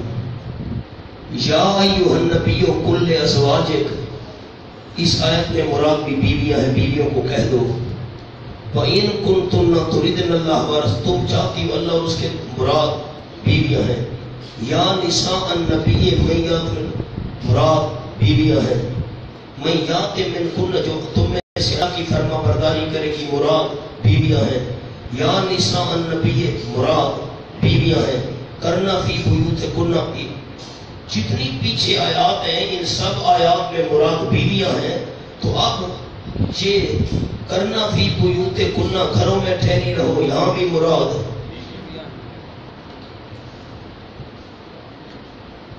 فلا تبرجن تبرج الجاہلیت الاولی، یہاں بھی مراد بیویاں ہیں. اقیمنا الصلاۃ مراد بیویاں ہیں. زکوٰۃ دیتی رہو مراد بیویاں ہیں. اطیعنا اللہ، اللہ رسول کی اطاعت کرو. اور پچھلی آیات میں اور خود اس آیت میں تمام سے مراد بیویاں ہیں. تو اہل البیت سے مراد حسن حسین حضرت بی فاطمہ کیسے ہو گئے؟ تمام آیات. اچھا آگے دیکھو، بس کرنا ما یتلا فی بیوت کن، جو تمہارے گھروں میں کتاب اللہ کی آیتیں اور سنت اس کو یاد. آگے بھی مراد بیویاں، آگے پیچھے ساری آیات میں مراد بیویاں ہیں. اور درمیان میں اہل بیت حسن و حسین رضی اللہ تعالیٰ عنہ، بی بی فاطمہ علی کیسے مراد ہو گئے؟ تو جس طرح آگے پیچھے باقی آیات میں مراد بیویاں ہیں، یہاں بھی اہل بیت سے مراد بیویاں ہیں. آپ کے پاس ایک حاشیہ لکھا ہوا ہے، اس حاشیے کو غور سے پڑھنا ہے. ذرا ناوی سرفی حضرات غور کریں، پہلے اشکال پڑھ لیں اس کے بعد حاشیہ پڑھیں گے. انما یرید اللہ لیذھب عنکم، یہ عنکم مؤنث کے لیے آتا ہے یا مذکر کے لیے؟ کچھ تو بولو سرفی، یہ ابتدائی بات ہے. مذکر کے لیے تم کہتے ہو اہل سنت والجماعت کہ اہل البیت سے مراد بیویاں ہیں، تو عنکم مذکر کیوں آ گیا؟ مذکر کیوں آ گیا؟ مراد بیویاں ہیں تو عنکنہ ہونا چاہیے تھا، مؤنث. عنکم کیوں آ گیا؟ یہ اشکال ہے بہت بڑا. اچھا آگے دیکھو، وَيُطَهِّرَكُمْ، تو کم تو مذکر کے لیے آتا ہے، تم کہتے ہو مراد بیویاں ہیں. اب سوال پڑھو. اور نمبر 3 ذرا حاشیے پر دیکھو، ایک سوال لکھا ہوا ہے. سوال، جب ازواج مطہرات مراد ہیں نہ کہ پانچ، تو عنکم کا خطاب جمع مذکر کیوں بولا؟ پڑھو.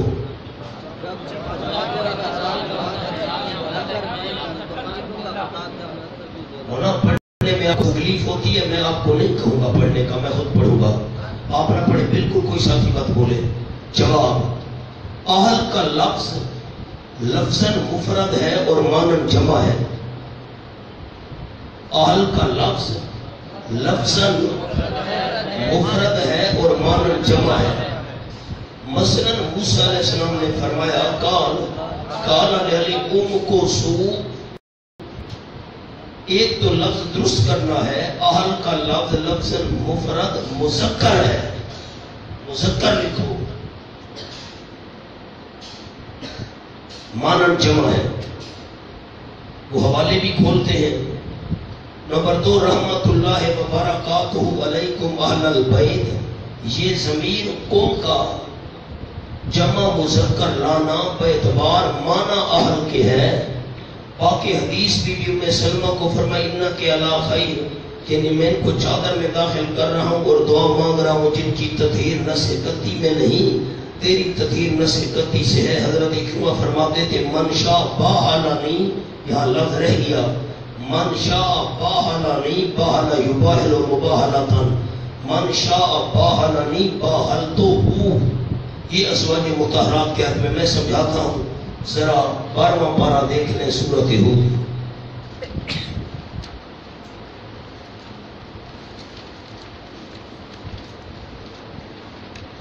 یہ صفحہ ہے 471. میں 470 سے معنی کر رہا ہوں. وَامْرَأَتُهُ قَائِمَةٌ فَصَحِقَتْ فَبَشَّرْنَاهَا بِإِسْحَاقَ. وَامْرَأَتُهُ قَائِمَةٌ، اور بی بی حضرت ابراہیم علیہ السلام کی کھڑی تھی. بس وہ مسکرا پڑی.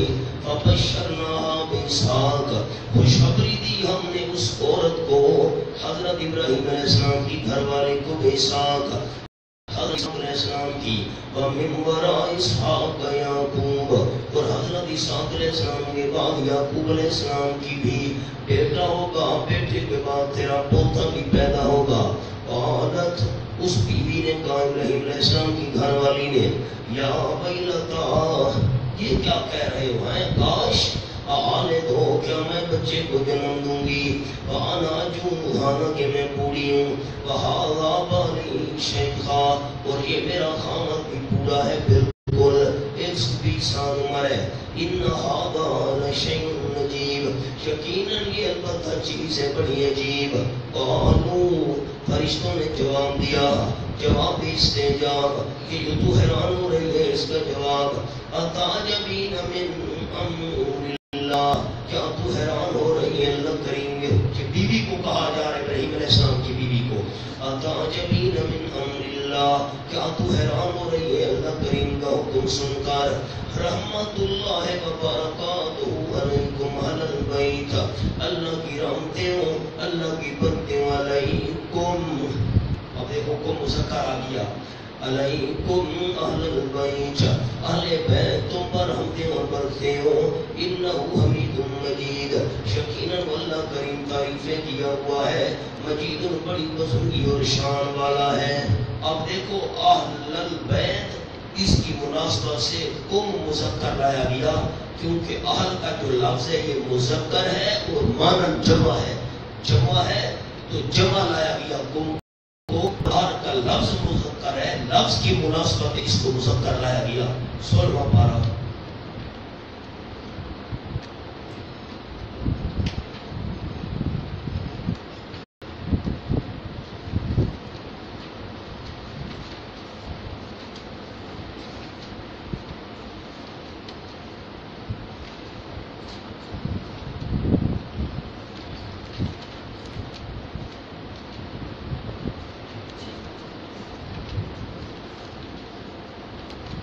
یہ صفحہ ہے 636 636۔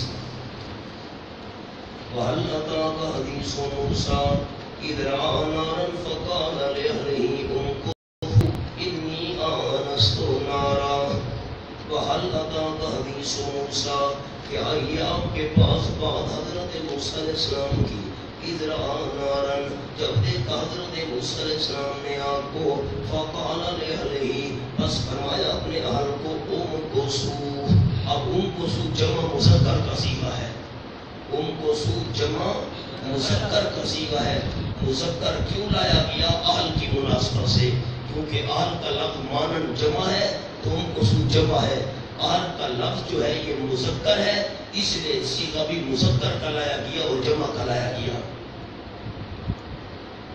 اللہ میری طرف دیکھیں، میں ایک بات چھوٹی سی آپ کو سنا دوں۔ جب یہ آیت مبارکہ نازل ہوئی کہ اے نبی کے اہل بیت اللہ تمہیں پاک صاف رکھنا چاہتا ہے، ہر قسم کی ناپاکی کو تم سے دور رکھنا چاہتا ہے، تو آپ صلی اللہ علیہ وسلم حضرت ام رضی اللہ تعالیٰ عنہ کے حجرہ میں تھے، آپ نے حضرت ام سلمہ کے حجرے میں حضرت حسن کو، حضرت حسین کو، حضرت فاطمہ کو، حضرت علی کو بلایا،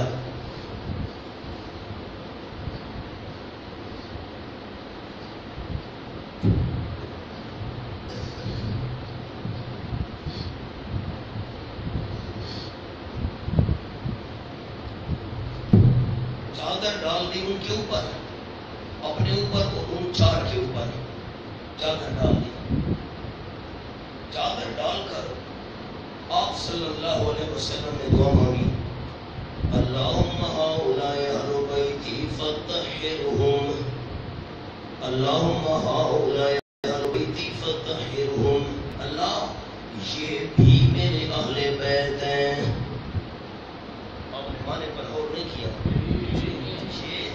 یہ بھی میرے اہل بیت ہیں، ان کو بھی پاک کر، ان کو بھی پاک رکھ، یہ بھی حجرہ میں نے عرض کیا کس کا تھا؟ حضرت ام سلمہ رضی اللہ تعالیٰ عنہ کا تھا، تو حضرت ام سلمہ رضی اللہ تعالیٰ عنہ آپ کی گھر والی نے عرض کی حضرت میں چادر کے نیچے آ جاؤں؟ آپ نے فرمایا انک علی خیر، تو باہر ٹھیک ہے، تو خیر پر ہے، تو باہر بہتر ہے، تو اندر نہ آ، تو باہر ٹھیک ہے۔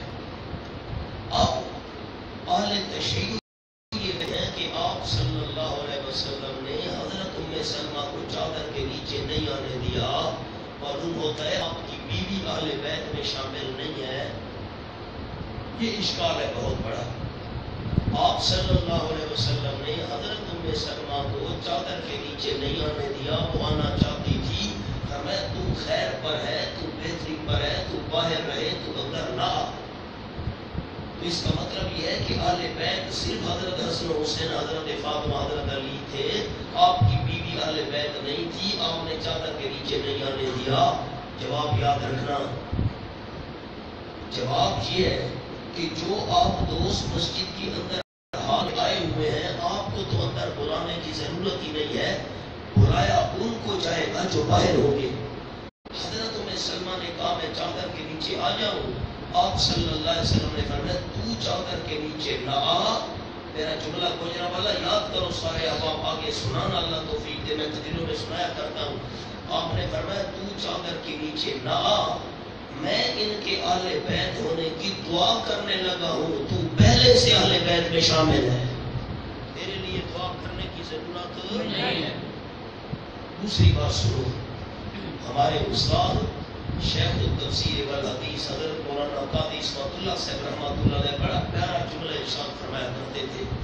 آپ نے فرمایا تو چادر کے نیچے نہ آ، کہ آپ نے چادر کے نیچے نہیں آنے دیا، ایسے فرماتے تھے یہ الزامی جواب ہے، خیال کرنا الزامی جواب۔ ایسے رحمۃ اللہ فرماتے تھے آپ سے سلام حضرت ام سلمہ کو چادر کے نیچے کیسے آنے دیتے؟ نیچے حضرت علی غیر محرم کھڑا تھا، نیچے حضرت علی۔ اب خلاصہ کیا نکلا ہونا، ایک جملہ سنو، عوام کو سنانا، یہ غلط فہمی ہے سنیوں کے ذہن میں، اہل بیت کا لفظ ہے، سنی سمجھتے ہیں مراد حضرت حسن ہے، حضرت حسین ہے، حضرت فاطمہ حضرت علی ہے۔ یاد رکھنا اہل بیت سے مراد پیغمبر کی بیویاں ہیں۔ کیا جملہ کہا؟ اہل بیت سے مراد بیویاں ہیں۔ سارے دوست، عوام دوست جو ہمارے دورے میں شریک جملہ میرا یاد کریں، اہل بیت سے مراد اصل صرف کون ہے؟ آپ سے سلم کی بیویاں ہیں۔ خیال کرنا حضرت حسن، حضرت حسین، حضرت علی، حضرت فاطمہ یہ آپ سے سلم کی دعا کی وجہ سے اہل بیت میں شامل ہیں، یہ آپ سے سلم کی دعا اصل۔ دیکھیں نا اب ہمارا محاورہ، میں اشارے میں بات کرتا ہوں، جی گھر والے ٹھیک ہے، گھر میں سب خیریت ہے، اس سے مراد بھی ہوتی ہے۔ انسان پوچھتے ہیں نا گھر میں خیر معافیت ہے نا، گھر والے ٹھیک ہے تو مراد کون ہوتا ہے؟ بیوی ہوتی ہے۔ تو گھر والے کہا تو مراد بیوی ہے۔ خلاصہ کیا نکلا ایک جملے میں؟ اصل اہل بیت قرآن نے کہا ہی بیویوں کو ہے، اور یہ جو ہے چار بندے حضرت فاطمہ، حضرت حسین، یہ اہل بیت میں شامل ہے آپ سے سلم کی دعا کی وجہ سے۔ آؤ جی، ان المسلمین والمسلمات والمؤمنین والمؤمنات والقانتین والقانتات، خطاب نمبر 3 نمبر نہیں لکھا ہوا، 3 لکھ لیں، خطاب کے اوپر 3، خطاب للمؤمنین والمؤمنات، ان المسلمین والمسلمات والمؤمنین والمؤمنات۔ اچھا پچھلی آیات میں تھا نا کہ نبی کی بیویوں کو پیغمبر کی فرما برداری کرنی چاہیے، تو اب آپ کے سامنے جملہ لکھا ہوا ہے اس آیت کا، یعنی مرد اور عورتوں کو نبی صلی اللہ علیہ وسلم کی تابعداری کرنی چاہیے۔ تمام مردوں اور تمام عورتوں کو، تمام مردوں اور تمام عورتوں کو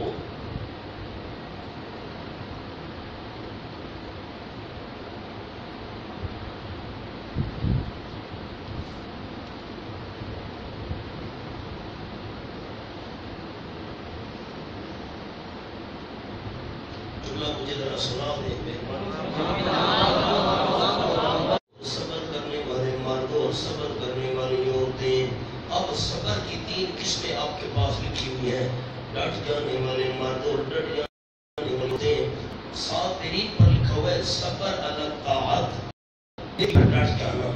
نمبر 2 علی المصائب، 1-2 اس کو بناتے ہیں، صبر علی الطاعت 1، المصائب، مصائب پر ڈٹ جانا، اللہ کا چھوڑنا 2، اور صبر علی المعصیت ہے 3، گناہوں سے اپنے آپ کو روکے رکھنا، یہ بھی صبر ہے۔ صبر کی 3 قسمیں آ گئی۔ والصابرین والصابرات، صبر کرنے والے مرد اور صبر کرنے والی عورتیں، والخاشعین والخاشعات، اور عاجزی کرنے والے مرد اور عاجزی کرنے والی عورتیں، والمتصدقین والمتصدقات، خوب صدقہ کرنے والے مرد اور خوب صدقہ کرنے والی عورتیں، فرض اور نفلی صدقہ، والصائمین والصائمات، اور روزہ رکھنے والے مرد اور روزہ رکھنے والی عورتیں، فردی روزہ نفلی روزہ، والحافظین فروجہم والحافظات، اور حفاظت کرنے والے اپنی شرمگاہوں کی مرد، والحافظات، حفاظت کرنے والی عورتیں۔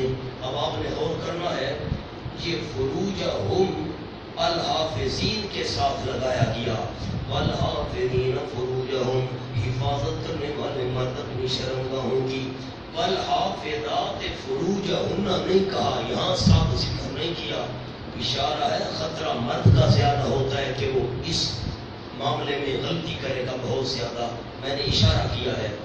والذاکرین اللہ کثیرا، اور ذکر کرنے والے اللہ کریم کا مرد بہت زیادہ۔ اب نیچے لکھا ہے اذکار مفروضہ کے علاوہ نافلہ، ایک تو فرضی ذکر ہے نماز ہو گئی مثلا، اس کے علاوہ بھی اللہ کا ذکر کرنے والے نفلی ذکر، والذاکرات، اور اللہ کا ذکر کرنے والی عورتیں۔ اب ذاکرات کے ساتھ کثیرہ کا لفظ نہیں آیا، کیونکہ ایسے اوقات عورت پر آ جاتے ہیں کہ نماز پڑھنا منع ہوتا ہے، ایسا وقت آ جاتا ہے روزہ رکھنا منع ہوتا ہے، اور مرد کے لیے تو کوئی ایسی مجبوری نہیں، اس لیے کثیرن مرد کے ساتھ آیا، عورتوں کے ساتھ نہیں آیا۔ أعطى الله لهم مغفرة وأجرا عظيما، سمرا اللہ دفع مصیرت، نقصان دینے والی چیز دور، پیار کی اللہ کریم نے واسطے ان کے بخشش، نہ مردوں جلب نفع کی اجر بہت بڑا۔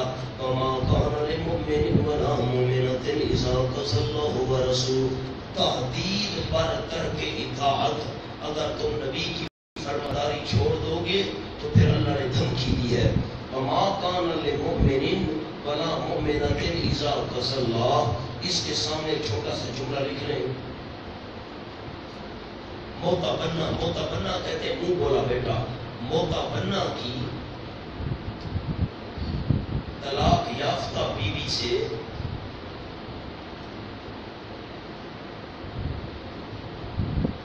نکاح کا جائز ہونا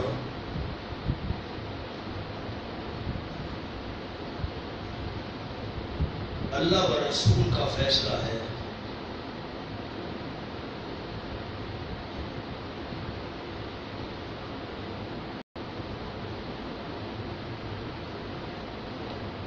وما كان للمؤمن، جملہ کیا لکھوایا کہ موتا بننا کی طلاق یافتہ بیوی سے نکاح کا جائز ہونا اللہ و رسول کا فیصلہ ہے۔ کل میں نے جو ابتدائی گفتگو کی تھی سورت کے شروع میں نے یہ آیت آپ کو سنائی تھی، آپ صلی اللہ علیہ وسلم نے جب پیغام بھیجا بی بی زینب کے پاس، ان کے بھائی عبداللہ رضی اللہ تعالیٰ عنہ کے پاس کہ میں نکاح کرنا چاہتا ہوں حضرت زید کا بی بی زینب سے، دونوں نے انکار کر دیا تھا۔ آیت نازل ہوئی تو دونوں نے حامی بھر لی، بھئی ہم حاضر ہیں نکاح کے لیے۔ وما كان لمؤمن ولا مؤمنة، نہیں جائز کسی مومن کے لیے اور نہ کسی مومن عورت کے لیے، اذا قضى الله ورسوله، جب فیصلہ کر دے اللہ اور اس کا رسول صلی اللہ علیہ وسلم، امرن کسی کام کا، کام دین کا ہے یا دنیا کا، اللہ اور اس کا رسول فیصلہ کر دے۔ اب قضا کے نیچے بالکل حکم وجوبی لکھا ہوا ہے، اس کے ساتھ ایک لفظ چھوٹا سا لکھنا ہے، یعنی اللہ و رسول کا حکم معلوم ہو جائے، اللہ و رسول کا، میں بالکل منت نہ کرتا آواز، بالکل جی میں چلتا بھی نہیں چلتا رہا، میں منت کر رہا سے تھک گیا، 4 ڈبے لگے میں نمازی کو، اور میں اس سے زیادہ آواز نہ کر سکتا، میں نے گلا بند تھی ویسے، دوسرا بٹن بند کر کے رکھے، میں تو ناراض تھی، اس تو خالی میرا اپنا بازی ٹھیک ہے، میں نہیں بول رہا بیٹھا، میں آواز اونچا کرو گھڑ کر کے میں کی طرح، میں تو ناراض ہی ہے، تو ڈاٹا ہو گئے، میں اس سے زیادہ آواز اونچا نہ کر سکتا۔ وما كان لمؤمن ولا مؤمنة إذا قضى الله ورسوله أمرا، نہیں جائز کسی مومن مرد کے لیے اور نہ کسی مومن عورت کے لیے اذا قضى الله ورسوله امرا، فیصلہ کر دے اللہ اور اس کا رسول۔ فیصلے کرنے کا کیا مطلب ہے؟ میں نے جملہ لکھوایا، یعنی اللہ اور رسول کا حکم معلوم ہو جائے، فیصلہ کرتے اللہ اور اس کا رسول صلی اللہ علیہ وسلم امرن کسی کام کا، دین یا دنیا کا کوئی فیصلہ، ان یکون لهم الخیرۃ من امرہم، کہ ہو واسطے ان کے اختیار، من امرن اپنے معاملے میں سے، اللہ اس کا رسول فیصلہ کر دے تو مومن مرد اور مومن عورت کا کوئی اختیار نہیں۔ لکھا ہوا ہے من امرن کے نیچے وجوبی کے یہ تم نے کرنا ہے، اللہ فرما دے یہ کرنا ہے، رسول فرما دے مومن مرد عورت کا کوئی اختیار نہیں، پھر کام کرنا پڑے گا۔ وَمَن يَعْصِ اللَّهَ وَرَسُولَهُ فَقَدْ ضَلَّ ضَلَالًا مُبِينًا، جو بندہ نافرمانی کرے گا اللہ کی اور اس کے رسول صلی اللہ علیہ وسلم کی سمرا مخالفت، فقد ضل ضلالا مبینا، بس وہ بھٹک جانا کھلم کھلا صاف صاف۔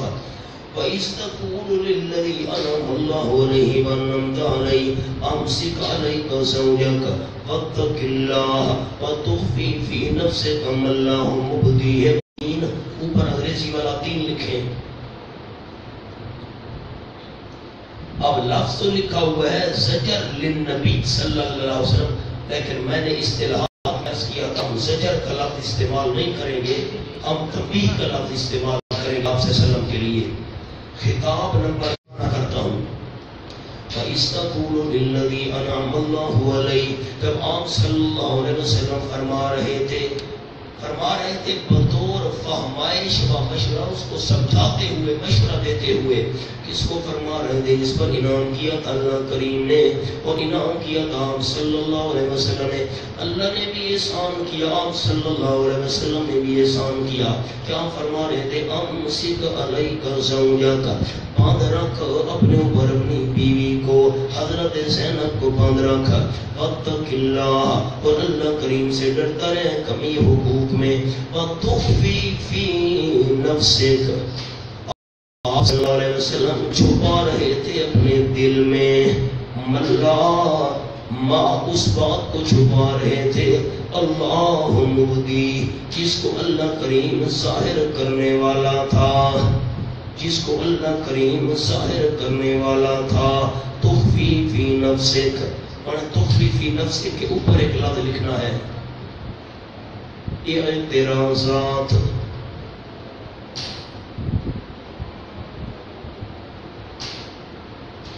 کیا لکھنا ہے؟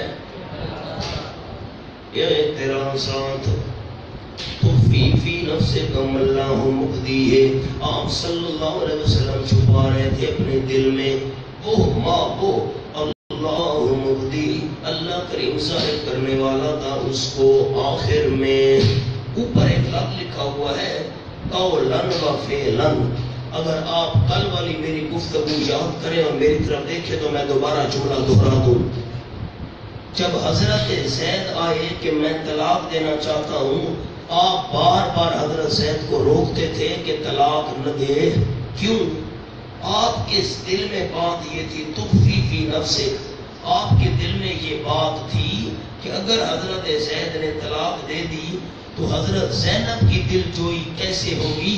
ایک صورت ہے کہ میں خود اس کے ساتھ نکاح کر لوں، لیکن میں نے نکاح کیا، تخفی فی نفسک، لوگ پراپیگنڈا شروع کر دیں گے، اعتراض شروع کر دیں گے، آپ نے اسے نکاح کر لیا ہے۔ آپ دل میں کیا چھپا رہے تھے کہ لوگ اعتراض کریں گے، اس کا کیا بنے گا؟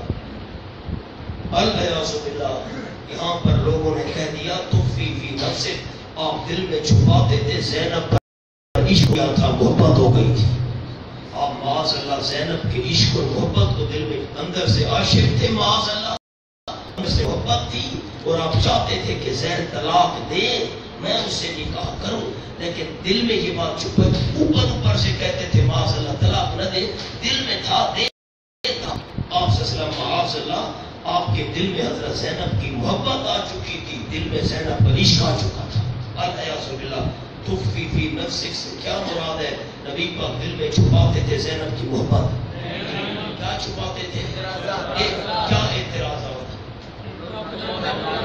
کہ اگر حضرت زید نے طلاق دی حضرت زینب کی دل چوری کیسے ہوگی؟ اگر میں نے نکاح کیا تو یہ بات دل میں چھپاتے تھے اعتراضات والی. آگے چلو. اور اللہ اس کو ظاہر کرنے والا تھا. لیکن دیکھیں عجیب بات ہے، ورنہ ہمارا ایک سوال ہے بہت بڑا ان لوگوں پر جو کہتے ہیں معاذ اللہ ہو گئے تھے. اللہ نے فرمایا میرے محبوب آپ دل میں بات چھپا رہے تھے، اللہ ظاہر کرنے والا تھا. اگر دل میں حضرت زینب کی محبت آپ نے چھپائی ہوئی تھی تو اللہ نے ظاہر کہاں کی ہے؟ اللہ نے ظاہر کہاں کیا؟ مبدی کا جملہ لکھو سامنے، چھوٹا چھوٹا سا 3-4 لفظ ہے. مبدی اگر دل میں معاذ اللہ، یہ لکھنا ہے اگر دل میں معاذ اللہ زینب کی محبت چھپائی ہوئی تھی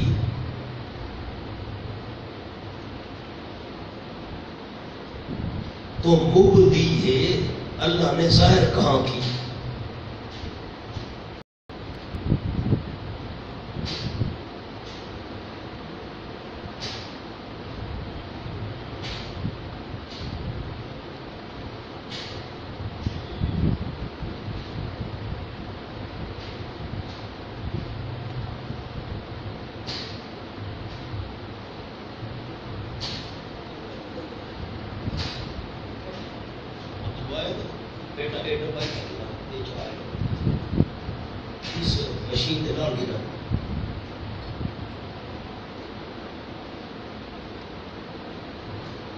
کیا بات لکھوائی ہے آپ کو؟ اللہ نے، میں ایسے آگے نہیں چلوں گا. آپ دل میں بات چھپا رہے تھے، آپ صلی اللہ علیہ وسلم دل میں بات چھپا رہے تھے. کون سی بات جس کو اللہ کیا کرنے والا تھا؟ ہم نے کہا اگر دل میں محبت چھپا رہے تھے تو اللہ ظاہر کر. اللہ نے ظاہر کہاں پر کیا ہے؟ اللہ نے ظاہر کہاں پر کیا؟ وَتَخْشَى النَّاسَ وَاللَّهُ أَحَقُّ أَن تَخْشَاهُ فَلَمَّا قَضَىٰ زَيْدٌ مِّنْهَا وَطَرًا زَوَّجْنَاكَهَا لِكَيْ لَا يَكُونَ عَلَى الْمُؤْمِنِينَ حَرَجٌ فِي أَزْوَاجِ أَدْعِيَائِهِمْ إِذَا قَضَوْا مِنْهُنَّ وَطْرًا. قرآن اوکھا ہے نا، فیس بک کا نال تا قرآن نہیں آتا. فیس بک کا چلا ونڈا نال ہے.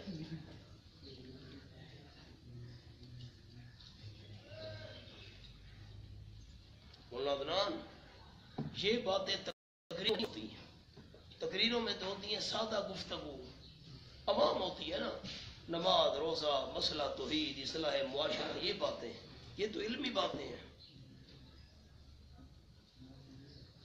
ترنور تقریری نہیں آگنا نبی پاک بی بی لوگ کہتے ہیں بھائی یہ گل نہیں کرنی، خیال کریں. ہاں یہ علمی باتیں ہیں، یہ عوام کی نہیں ہے.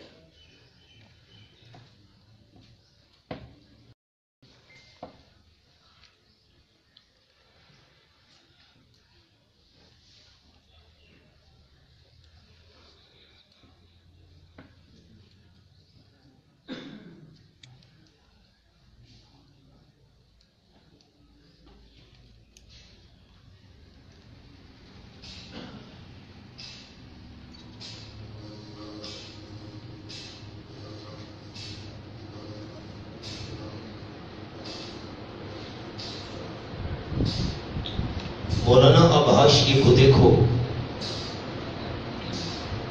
نمبر 1 حاشیہ، یعنی اے پیغمبر صلی اللہ علیہ وسلم تم نے زید کو زجر دی کہ کیوں چھوڑتا ہے، حالانکہ اس کی یہ مشیت تھی اللہ کی کہ زینب کو تمہارے نکاح میں لائے اور پرانی رسم دور ہو جائے.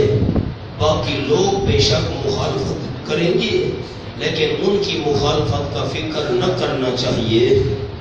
دوسرا حاشیہ پڑھو، وَتُخْفِي فِي نَفْسِكَ، یعنی حضور صلی اللہ علیہ وسلم کے دل میں یہ بات تھی کہ اگر زید لاچار ہو کر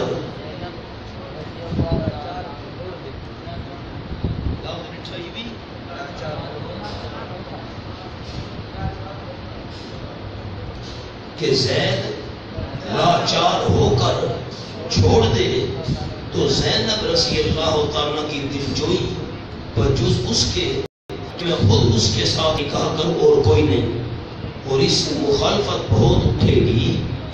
یہ مراد نہیں کہ زینب کی محبت نبی کے دل میں آ چکی تھی، آپ ظاہراً اس کو روکتے تھے اور دل میں چاہتے تھے کہ طلاق دے دے، یہ بات محبت والی نہیں ہے۔ اب مبدی ہے کہ اوپر ایک بات لکھی ہوئی چھوٹی سی وہ عرض کرتا ہوں، تو فی نفس کم اللہ مبدی ہے، آپ صلی اللہ علیہ وسلم چھپا رہے تھے اپنے دل میں اعتراضات، ملا مبدی ہے کہ ان کو اللہ کریم ظاہر کرنے والا تھا آخر میں۔ اب قولن اللہ نے ظاہر کیا، نیچے لکھا ہے قولن و فعلن، قولن زبجنا کہا میرے پیغمبر آپ تو دل میں سوچ رہے ہیں میں نکاح کروں زینب کی دلجوئی، آپ سوچ رہے ہیں دل میں لوگ اعتراض کریں گے، کرتے تو کرتے رہے، میں اللہ نے آپ کا نکاح کر دیا ہے۔ اور فعلاً ایقاعاً، فعلاً اللہ نے بات کیسے ظاہر کی کہ یہ نکاح واقع ہو کر رہا، واقع کیا اللہ نے۔ تخش الناس، اور آپ صلی اللہ علیہ وسلم اندیشہ کرتے تھے لوگوں کا، طبعاً طبی طور پر، تخش الناس کے اوپر لکھو خوف تنازنی، خوف تنازنی، دنیاوی معاملہ میں یہ لفظ لکھنے ہیں، خوف تنازنی دنیاوی معاملہ میں، دنیا کے معاملات میں لوگ تانے دیں گے، اپنی بہو سے نکاح کر لیا، واللہ حق تخشا، اللہ کریم زیادہ لائق ہے، اللہ کریم لائق ہے کہ اس سے آپ صلی اللہ علیہ وسلم ڈرے۔ فلما قضا زید جب کہ پوری کر لی زید نے منہا اس عورت سے بطرن خواہش، حاجت پوری کر لی، بطرن جب پوری کر لی زید نے اس حضرت زینب سے بطرن حاجت، یہ حاجت پوری کر لی کیا مطلب ہے اس کا؟ ورنہ قریب جانا مراد نہیں ہے، اس سے مراد ہے نیچے لکھا ہے کنایہ عن الطلاق، حضرت زید نے طلاق دے دی۔ حاجت پوری کرنے سے کیا مراد ہے؟ طلاق دے دی۔ اور نیچے ایک لفظ لکھا ہوا ہے اور عدت گزر گئی، آگے لفظ لکھ لو اور عدت از بقیہ مفسرین،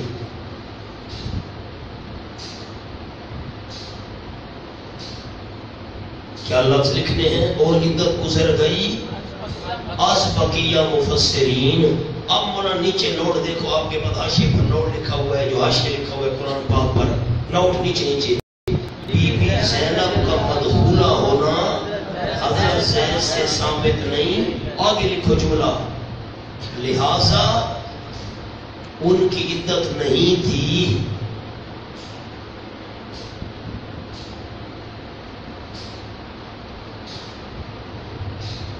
لہذا ان کی عدت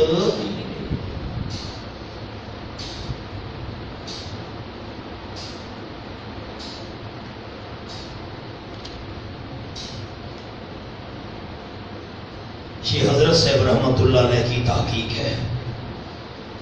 فلما قضا زید منها وطرا، ونا زید کا نام قرآن میں آیا ہے رضی اللہ تعالیٰ، پورے صحابہ میں سے کسی صحابی کا نام نہیں آیا، اس میں کیا راز ہے؟ میری طرف دیکھ کر راز سن لیں۔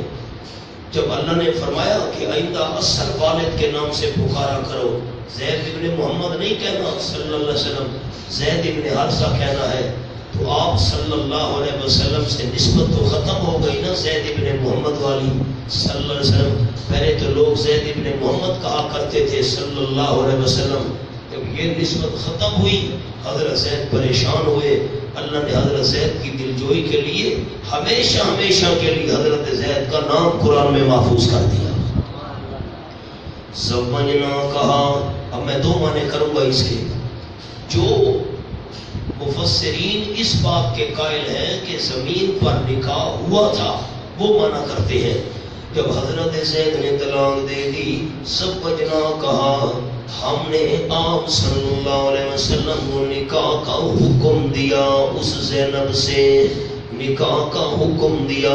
جو کہتے ہیں کہ نکاح زمین پر ہوا تھا وہ مانا کرتے ہیں زوجنا کا، ہم نے نکاح کا حکم دیا آپ صلی اللہ علیہ وسلم کو زینب سے، آپ کی زوجیت میں دے دیا۔ جو کہتے ہیں دنیا میں نکاح نہیں ہوا تھا وہ مانا کرتے ہیں، جبکہ حضرت زید نے طلاق دے دی۔ زوجنا کہا، زوجنا کا، ہم نے آپ صلی اللہ علیہ وسلم کی زوجیت میں دے دیا، ہم نے آپ کا نکاح حضرت زینب سے کر دیا۔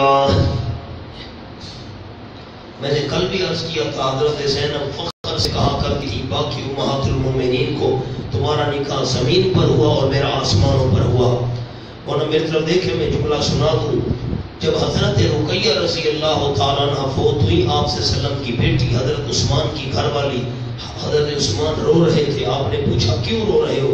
حضرت بی بی رقیہ فوت ہو گئی ہے، پہلے تو میں آپ صلی اللہ علیہ وسلم کا داماد تھا کہ بیٹی آپ کی میرے نکاح میں تھی عملاً، اب تو فوت ہو گئی۔ حدیث پاک کے لفظ ہے قال النبی صلی اللہ علیہ وسلم ان اللہ زوجک ام کلثوم، اگر عثمان پریشان نہ ہو، میری دوسری بیٹی ام کلثوم کا نکاح اللہ نے تیرے ساتھ آسمانوں پر کر دیا ہے۔ دو آسمانوں پر ہوئے، حضرت ام کلثوم کا اور حضرت زینب کا۔ اچھا کیوں آپ سے وسلم کا ہم نے نکاح بی بی زینب سے کیا؟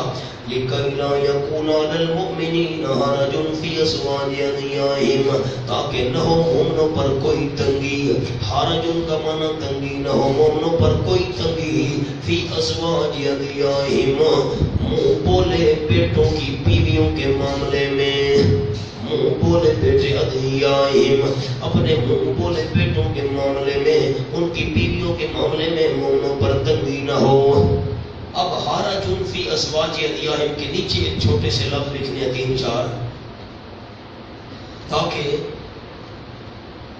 متبنہ بہو کو حقیقی بہو سمجھنے والی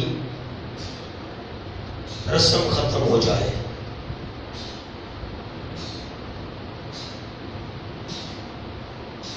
آپ کا نکاح حضرت زینب سے کیوں ہوا کہ متبنہ کی منہ بولا بیٹا کی بہو کو حقیقی بہو سمجھنے والی رسم ختم ہو جائے، مومنوں پر تنگی نہ رہے۔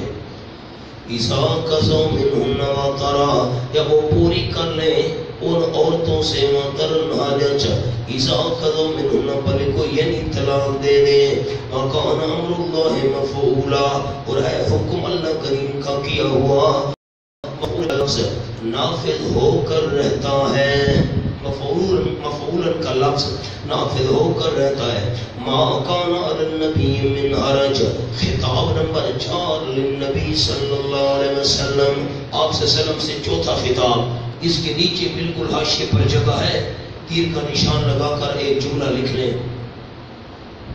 نبی صلی اللہ علیہ وسلم کو اس نکاح والے معاملہ میں تنگی محسوس نہیں کرنی چاہیے۔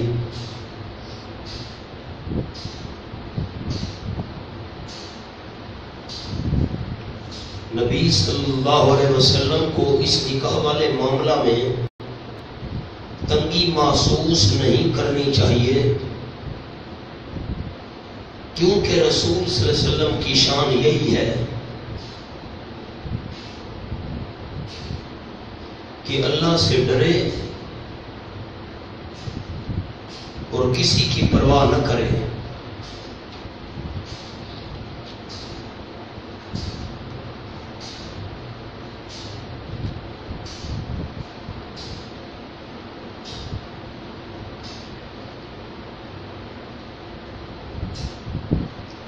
مولانا عزیر مجھے جملہ سناؤ، کیا جملہ عرض کیا؟ اونچا اونچا بیٹھا۔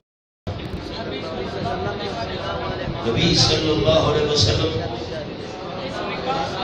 اس نکاح والے معاملے میں تنگی محسوس نہیں کرنی چاہیے، کیونکہ رسول کی شان یہی ہے کہ اللہ سے ڈرے، کسی کی پرواہ۔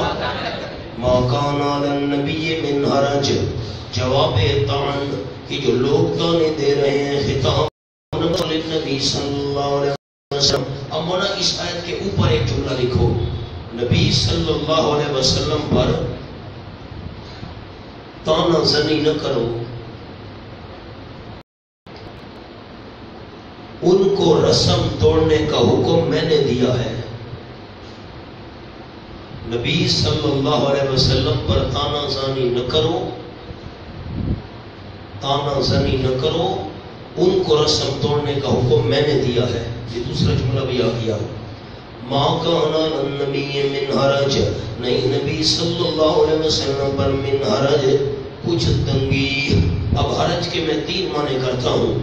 نمبر 1 کچھ اعتراض، پیغمبر پر کوئی اعتراض نہیں۔ دوسرا معنی پیغمبر پر کوئی تنگی نہیں۔ تیسرا معنی کوئی گناہ نہیں۔ فیما فرض اللہ، اس معاملے میں جو مقرر کیا ہے اللہ کریم نے، لازم کیا اللہ کریم نے، لکھا ہے تکویناً یا تشریعاً، شریعت کا کوئی حکم ہو، نبی پر کوئی تنگی نہیں۔ تکوینی حکم، کوئی دکھی ہو، بیمار ہو، بارش ہو، دھوپ ہو، گرمی ہو وغیرہ، فیما فرض اللہ لہا، نبی صلی اللہ علیہ وسلم پر کوئی گناہ اور تنگی اور حرج نہیں اس معاملے میں جو اللہ کریم نے مقرر و نازل کیا۔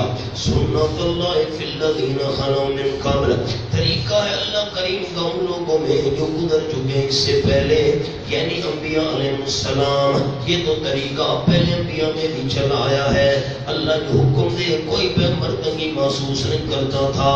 لکھا ہے کہ ان کو جو حکم ہوتا بے تکلف کر ڈالتے اور مورد تان نہ ہوتے۔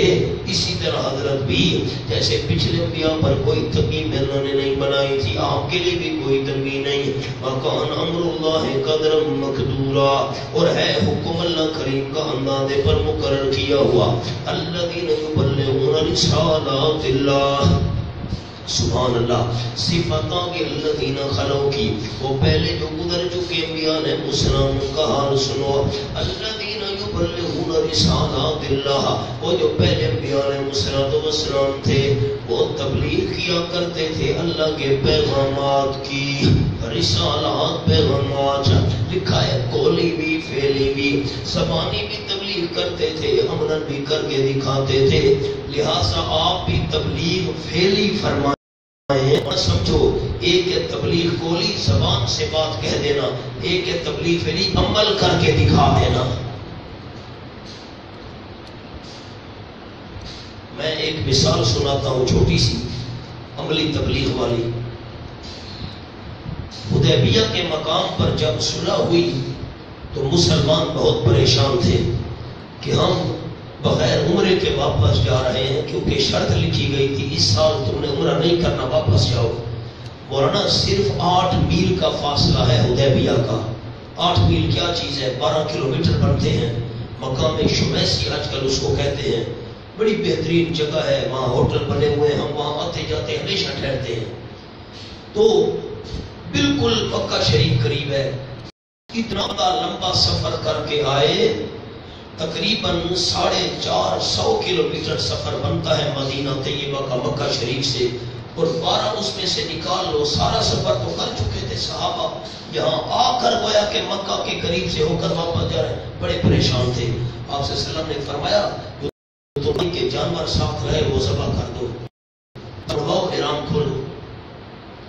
کوئی صحابی بھی نہیں اٹھا سر منڈوانے کے لیے، احرام کھولنے کے، احرام کھول دو، سر منڈواؤ، واپس چلے، کوئی نہیں اٹھا۔ آپ صلی اللہ علیہ وسلم ہو کر اندر تشریف لے آئے، دوسری بار فرمایا، کوئی نہیں اٹھا۔ صحابہ میں غم پڑا تھا، واپس جا رہے ہیں بغیر کعبے کو دیکھے عمرہ کی، تیسری بار فرمایا، کوئی نہیں اٹھا۔ صحابہ مغموم تھے۔ حدیث پاک میں آیا، مولانا پوری امت کے اندر بڑی یہ عجیب بات ہے، آپ خیمے میں تشریف لائے، بڑے پریشان۔ حضرت ام سلمہ رضی اللہ تعالیٰ عنہ سفر میں ساتھ تھی۔ حضرت کیا بات ہے، آپ کیوں پریشان ہیں؟ میں نے صحابہ کو کہا ہے کہ سر مڑواؤ، احرام کھولو، واپس چلے، عمرہ نہیں کرنا۔ صحابہ خاموش بیٹھے ہیں، میری بات پر انہوں نے اٹھے نہیں، عمل ہی نہیں کیا گویا کہ۔ تو حضرت ام سلمہ رضی اللہ تعالیٰ عنہ نے کہا، حضرت ایسا مشورہ پوری تاریخ اسلام میں نہیں ملتا۔ میں سلمہ نے کہا، حضرت آپ مغموم نہ ہو، آپ باہر تشریف لے جائیں، اپنا سر منڈوائیں، احرام کھول دیں، آپ کسی کو کچھ نہ کہیں۔ تو آپ صلی اللہ علیہ وسلم باہر تشریف لائے، سر منڈوایا، احرام کھول دیا۔ آپ کو دیکھ کر سارے صحابہ نے سر بھی منڈوا لیا اور احرام بھی کھول دیا۔ یہ ہے عملی تبلیغ. آگے چلو. وَيَخْشَوْنَهُ وَلَا يَخْشَوْنَ أَحَدًا إِلَّا اللَّهَ. اور ڈرا کرتے تھے وہ جتنے انبیاء علیہ السلام پہلے گزرے اس باب میں اللہ کریم سے. وَلَا يَخْشَوْنَ أَحَدًا إِلَّا اللَّهَ. اور نہیں ڈرا کرتے تھے کسی ایک سے, نہیں اندیشہ رکھا کرتے تھے کسی ایک سے. وَلَا يَخْشَوْنَ پر لفظ تبلیغ رسالت میں نہیں ڈرا کرتے تھے کسی ایک سے سوائے اللہ کے. باللہ حسیبا.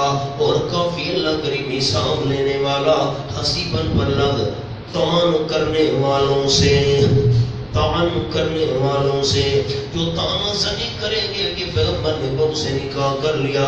کافی اللہ کریم حساب لینے والا. ما کان محمد نبا احد من رجالکم. خطاب نمبر 4 للمؤمنین.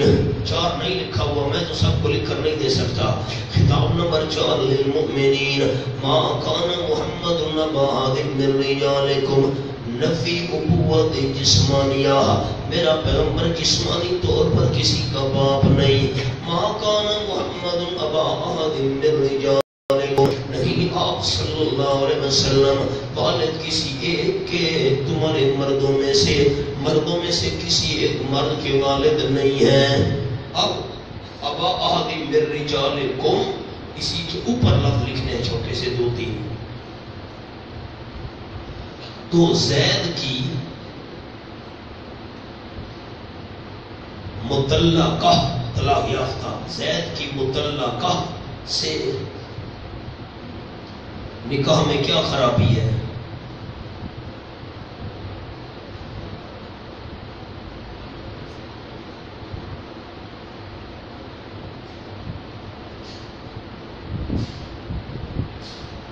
بس آپ صلی اللہ علیہ وسلم مردوں میں سے کسی مرد کے باپ نہیں ہیں, تو حضرت زید کے باپ بھی نہیں ہیں.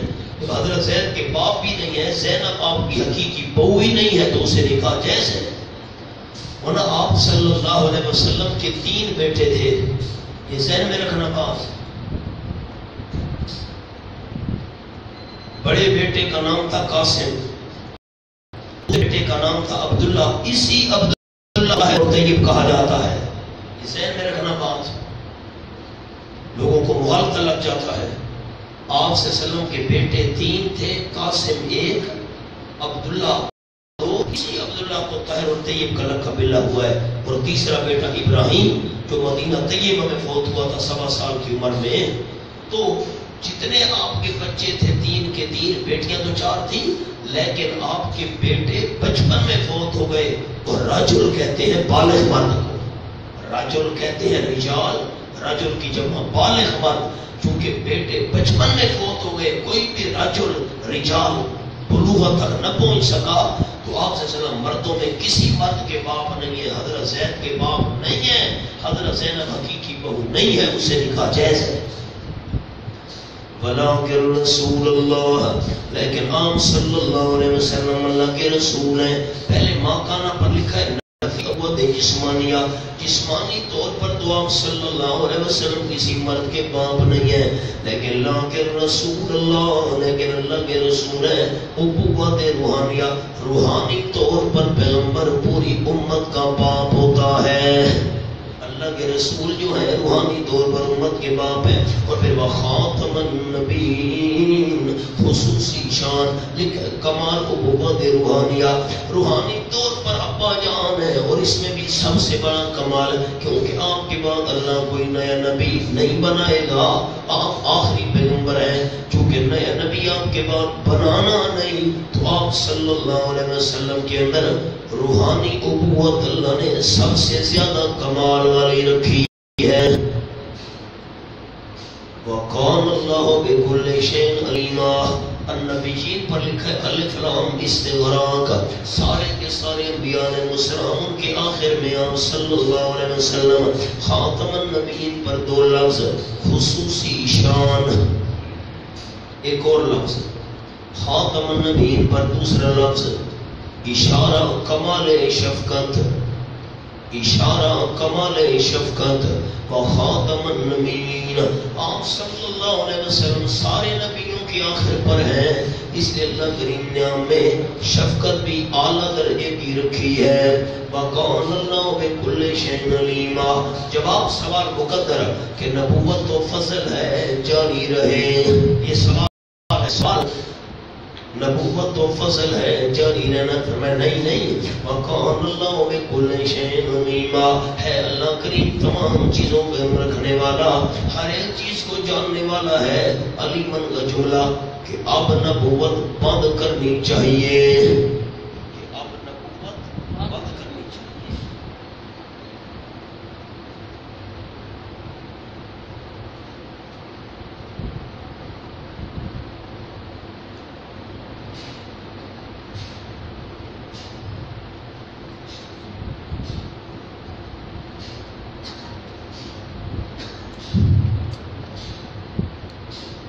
بڑی عجیب بات ارشاد فرمائی ہے حضرت مولانا حسین رحمۃ اللہ علیہ نے اس مقام پر، میں آپ دوستوں کو سنا دیتا ہوں۔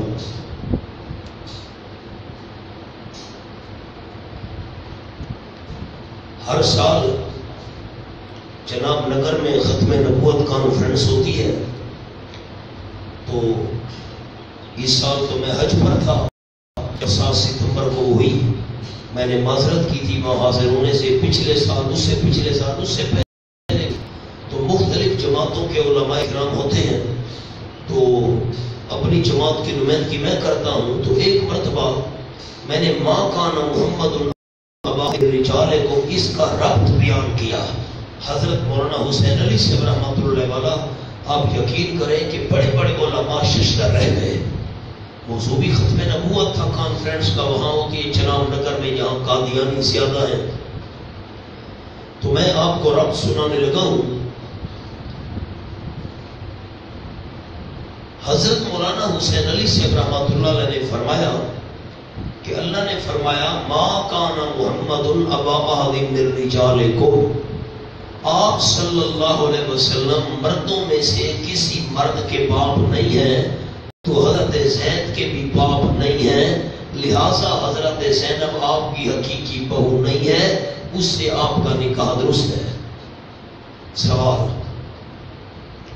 ہم نے یہ رسم ختم کرانی تھی، تمہارا رواج چلا آ رہا ہے کہ جس کو انسان بیٹا بنا لے وہ حقیقی بیٹا بن جاتا ہے، اس کی بیوی حقیقی بہو بن جاتی ہے، ہم نے یہ رسم ختم کرانی تھی، اس لیے حضرت زینب سے آپ صلی اللہ علیہ وسلم کا نکاح ہوا تاکہ یہ رسم ختم ہو جائے۔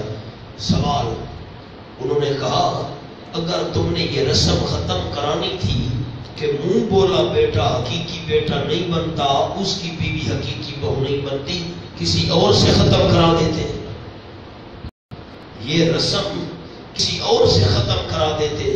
فرمایا اللہ کے رسول، اللہ آپ اللہ کے رسول ہیں، رسم رسول نے ختم کرنی ہے۔ یہ رب سنا رہا ہوں حضرت صاحب رحمۃ اللہ علیہ کا، آپ اللہ کے رسول ہیں، رسم آپ نے ختم کرنی ہے۔ اگلا سوال، انہوں نے کہا چلو رسم تم نے رسول سے ختم کرانی تھی، کسی اور رسول سے کرا دیتے۔ فرمایا خاتم النبیین، آپ کے بعد نئے رسول بنانا نہیں، اس لیے رسم اسی سے ختم کرائی ہے۔ کیوں نیا نبی نہیں بنانا؟ فرمایا وَقَانَ اللَّهُ بِكُلِّ شَيْءٍ عَلِيمًا، یہ تو اللہ کو پتا ہے کہ میں نے سلسلہ نبوت کہاں بند کرنا ہے۔ یہ حضرت صاحب رحمۃ اللہ علیہ کا ربط ہے۔ ایک حاشیہ آپ کو لکھوانا ہے، محمد ابا احد من رجالکم، اس کا ایک جملہ تو چھوٹا سا ہے، وہ پہلے لکھ لیں۔ نبی امت کا باپ ہوتا ہے،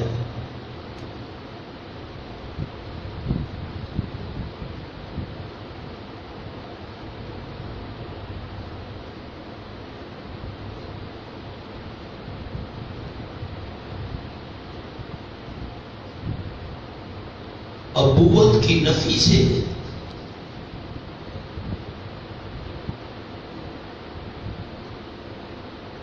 نبوت کی نفی ہوئی۔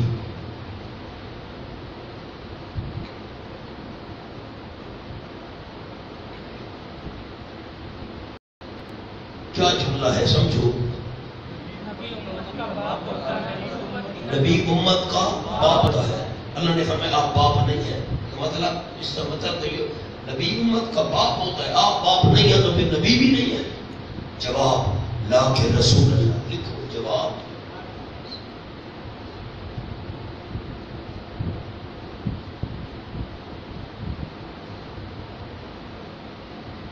اور پھر خاتم النبی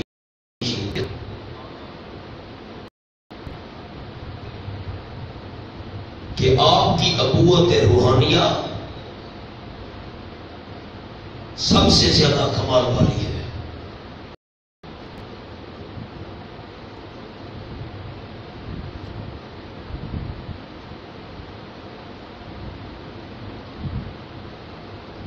ختم نبوت کا حاشیہ لکھو. یہ حاشیہ لمبا ہے لیکن لکھوانا ضرور ہے. میں نے لکھو مولانا لفظ لکھو خاتم. خاتم النبیین. خاتم نمبر 1 اس میں اعلیٰ.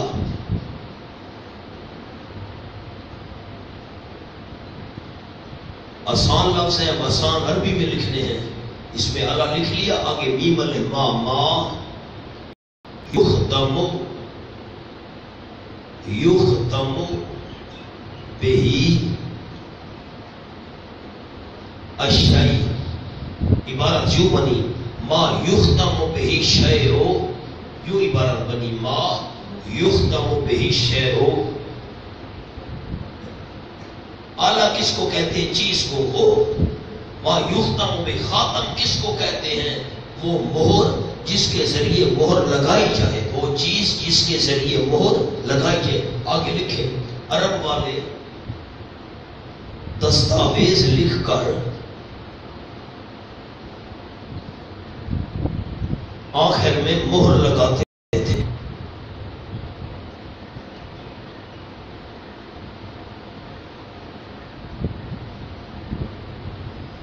تو مہر لگا کر نبوت کو ختم کر دیا گیا.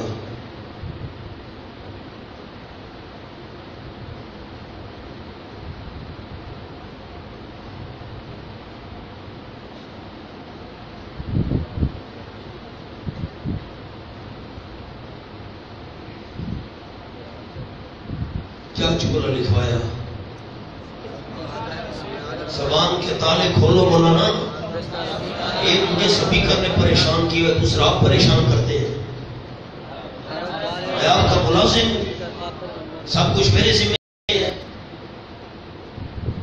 کیا لکھوایا جملہ میں نے؟ خاتم کس کو کہتے ہیں؟ خاتم النبیین. خاتم مہر کو کہتے ہیں. کس کو کہتے ہیں؟ اس کے ذریعے مہر لگائی جاتی ہے, اس چیز کو کہتے ہیں. اب پڑھو ما یختم بہ الشیء. عرب والے دستاویز لکھ کر آخر پر مہر لگا دیتے ہیں. تو مہر لگا کر نبوت کو ختم کر دیا گیا. خاتم النبیین کا کیا معنی ہے؟ نبیوں کی مہر. نبیوں کی مہر. جیسے آخر میں مہر لگائی جاتی ہے لفافے پر. چیز ہم نے بوری میں ڈالی, اوپر سے اس پر مہر لگا دی. لفافے میں ڈالی, اوپر مہر لگا دی.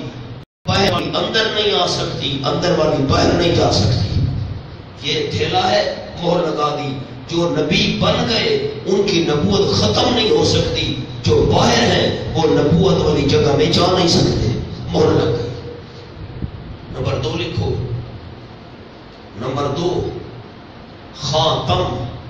تے پر زبر ڈالنی ہے, تا پر زبر. خاتم. پہلا جو میں نے لفظ لکھوایا خاتم, اس پر زبر ڈالنی ہے. خاتم. اب نمبر 2 لکھو. خاتم کسی چیز کا آخری فرد.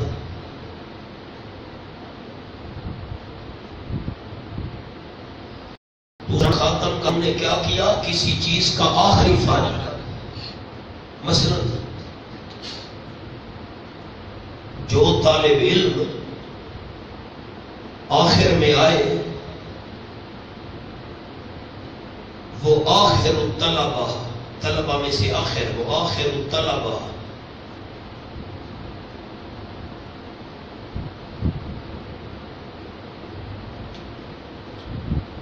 تو آپ صلی اللہ علیہ وسلم انبیاء کے آخری فرد ہیں.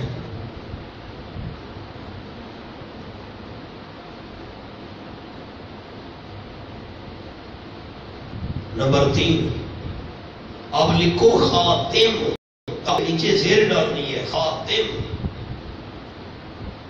بمانا ختم کرنے والا۔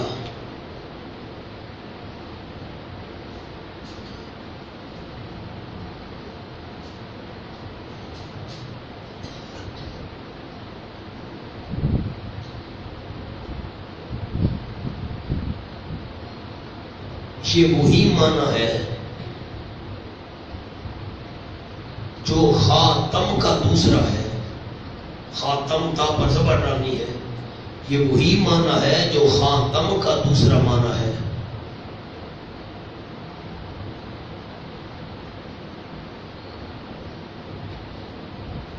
اب ذرا دیکھیں خاتم کا دوسرا معنی ہم نے کون سا کیا تھا؟ کسی چیز کا آخری کا، یہ وہی معنی ہے، ملتے ہیں آپس میں۔ اب آگے لکھیں جی، آپ نے نبوت کو ختم کر دیا، آپ صلی اللہ علیہ وسلم نے نبوت کو ختم کر دیا۔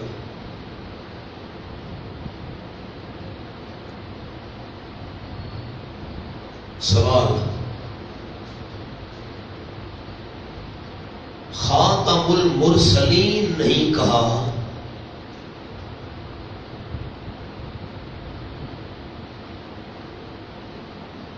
بس قرآن کے لفظ ہے خاتم النبیین، نبیوں کا آخر، خاتم المرسلین کیوں نہیں کہا؟ جواب، رسول خاص ہے، نبی عام ہے۔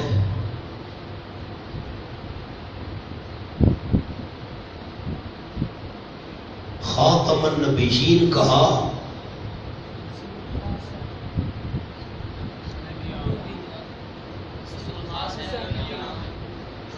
آگے جملہ عرض کر رہا ہوں نا، رسول خاص ہے، نبی عام ہے۔ خاتم النبیین کہا تو خاتم المرسلین ساتھ ہو گیا، خاتم النبیین کہا تو خاتم المرسلین ساتھ ہو گیا۔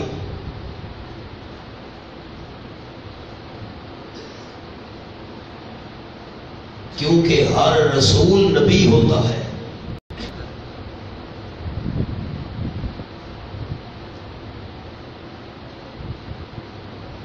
اور ہر نبی رسول نہیں ہوتا۔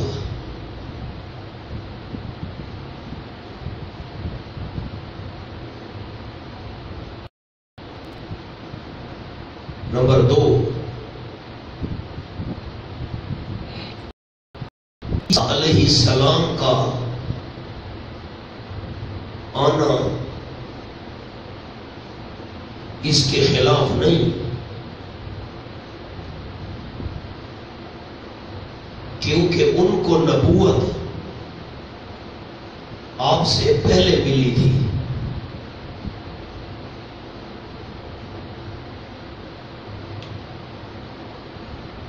مراد نیا نبی نہیں آئے گا،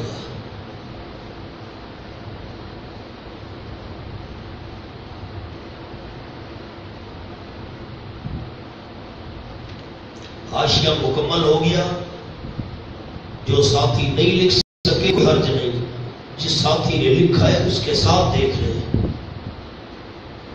میں انتظار نہیں کر سکتا۔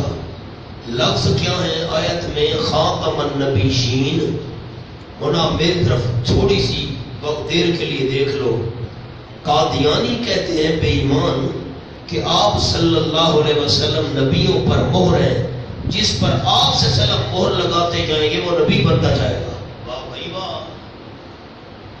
خاتم النبیین کا مطلب یہ نہیں جو جھوٹے بے ایمان مرزائیوں نے کہا کہ آپ نبیوں پر مہر لگاتے جائیں گے تو وہ نبی بنتا جائے گا۔ واہ بھائی واہ! خاتم النبیین کی تحقیق ہم نے کیا لکھی؟ ایک تو ہم کہیں گے خاتم اور دوسری قرات ہے خاتم، دونوں قراتیں ہیں۔ اب آپ کے پاس جو عربی حاشیہ لکھا ہے وہ عربی حاشیہ دیکھیں، پھر اردو والا پڑھیں گے۔ سامنے لکھا ہے والخاتم، والخاتم، خاتم کیا ہوتا ہے؟ آخر القوم، قوم کا آخر۔ کل خاتم، خاتم اور خاتم دونوں ایک چیزیں ہیں، مراد آخر القوم۔ منہ اسی میں سے ہے قولہ تعالی وخاتم النبیین اے آخرہم، سب سے آخر میں آنے والا۔ تاج العروس اول لکھا ہوا ہے وختام القوم، ختام القوم وخاتمہم وخاتمہم، دونوں عبارتیں، ختام القوم ہو یا خاتمہم ہو یا خاتمہم ہو، مراد آخر ہو۔ وہ جو میں نے حاشیہ لکھوایا اب اس حاشیے کو دیکھو، خاتم اسم اعلیٰ اس چیز کو کہتے ہیں ما یختم بہ، جس کے ساتھ مہر لگائی جاتی ہے، وہ ربڑ کی ہے، لوہے کی ہے، میرے ہاتھ میں ہے، اس کو کہتے ہیں خاتم، یہ اس سے مہر لگائی جائے گی۔ عرب والے، میں حاشیہ پڑھ رہا ہوں، عرب والے دستاویز لکھ کر آخر میں مہر لگاتے تھے، تو مہر لگا کر نبوت کو بند کر دیا گیا۔ میں نے آپ کو مثال دی ہے لفافے والی، لفافے کو، کاغذ کو لفافے میں ڈال کر اوپر مہر لگا دی گئی، جو چیز اندر ہے وہ باہر نہیں آ سکتی، باہر والی اندر نہیں جا سکتی۔ جو نبی بن گئے، یہ کمرہ ہے، میں مثال دے رہا ہوں، کمرہ ہے، جو کمرے کے اندر ہے باہر مہر لگا دی گئی، سیل دیا گیا ہے تالے کو، باہر والے اندر نہیں آ سکتے، اندر والے باہر نہیں جا سکتے۔ تو خاتم النبیین، مہر لگا دی گئی ہے نبیوں پر، جو بن چکے ہیں ان کی نبوت ختم نہیں ہو سکتی، اور جو باہر ہیں وہ نبوت والے کمرے میں داخل نہیں ہو سکتے۔ آگے دیکھو جی، نمبر 2، خاتم کا دوسرا کیا مطلب ہے؟ کسی چیز کا آخری فرد، جو طالب علم آخر میں آئے اس کو کہتے آخر الطلبہ، طلبہ میں سے آخر میں آیا ہے۔ تو پھر خاتم النبیین کا معنی آخر النبیین، آپ انبیاء کے آخری فرد ہیں، آپ کے بعد نیا نبی نہیں آئے گا۔ اچھا، اگر اس کو پڑھیں خاتم تو کیا معنی ہے؟ ختم کرنے والا، یہ وہی معنی ہے جو خاتم کا دوسرا معنی کی آخری، یعنی آپ صلی اللہ علیہ وسلم نے نبوت کو ختم کر دیا، آخر پر آئے ہیں۔ پھر سوال یہ ہے کہ اللہ نے فرمایا خاتم النبیین، خاتم المرسلین کیوں نہیں کہا؟ بلکہ رسول اللہ و خاتم المرسلین کیوں نہیں کہا؟ تو جواب دیا کہ خاتم النبیین کہا تو خاتم المرسلین ساتھ ہو گیا۔ کیوں ہو گیا؟ کیونکہ ہر رسول نبی ہوتا ہے اور ہر نبی رسول نہیں ہوتا۔ میرے طرح دیکھیں جو ہمارے باقی ساتھی ہیں نا علماء کے علاوہ، ان کو میں بات سمجھا دوں۔ میرے طرف دیکھیں، ایک جملہ چھوٹا سا کرتا ہوں، رسول وہ ہوتا ہے جو نئی شریعت لے کر آئے۔ کیا کہا؟ نئی کتاب، نئی شریعت لے کر آئے۔ رسول تھوڑے ہیں، خیال کرنا، انبیاء علیہ السلام زیادہ ہیں، 1,24,000 کم و بیش صحیح تعداد اللہ جانتا ہے، اور رسولوں کے بارے میں ہے کہ وہ 313 ہیں۔ رسول وہ ہے جو نئی شریعت لے کر آئے، نئی کتاب لے کر آئے۔ مثلا حضرت موسیٰ علیہ السلام یہ نئی کتاب لے کر آئے تھے، تورات نئی شریعت لے کر آئے تھے۔ عیسیٰ علیہ السلام نئی کتاب انجیل لے کر آئے تھے اور نئی شریعت لے کر آئے تھے۔ آپ صلی اللہ علیہ وسلم رسول تھے، نئی کتاب نئی شریعت لے کر آئے تھے۔ اور نبی وہ ہوتا ہے جو پچھلے رسول کی شریعت پر چلے، جو پچھلے رسول کی شریعت پر چلے، اس کے پاس نئی شریعت نہ ہو۔ بالکل توجہ کرنا، توجہ ہٹی جملہ نکل جائے گا۔ جب اللہ نے یوں فرمانا ہوتا کہ میرے بعد رسول کوئی نہیں آئے گا، آپ خاتم المرسلین ہیں، باقی ساتھی جو ہمارے علماء کے علاوہ دورے میں شریک ہیں، دنیا والے ساتھی، وہ سنیں، اللہ فرماتا آپ خاتم المرسلین ہیں، آپ کے بعد رسول کوئی نہیں آئے گا، تو پھر تو یہ وہاں پڑ جاتا کہ نئی شریعت اور نئی کتاب والا رسول تو نہیں آئے گا، ہو سکتا ہے اسی شریعت کو چلانے والا کوئی نیا نبی آ جائے۔ اگر اللہ کہتا خاتم المرسلین، آپ رسولوں کے آخر پر ہیں، آپ کے بعد رسول کوئی نہیں آنا، رسول تو ہوتا ہے خاص نئی کتاب والا، نئی شریعت والا، یعنی آپ کے بعد نئی شریعت والا، نئی کتاب والا پیغمبر نہیں آئے گا، اسی شریعت پر چلنے والا تو کوئی نیا نبی آ سکتا ہے۔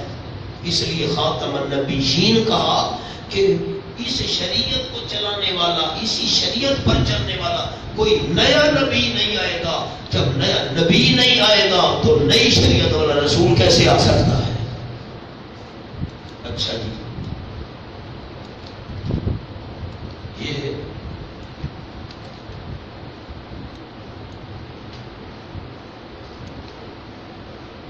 صفحہ ہے 862۔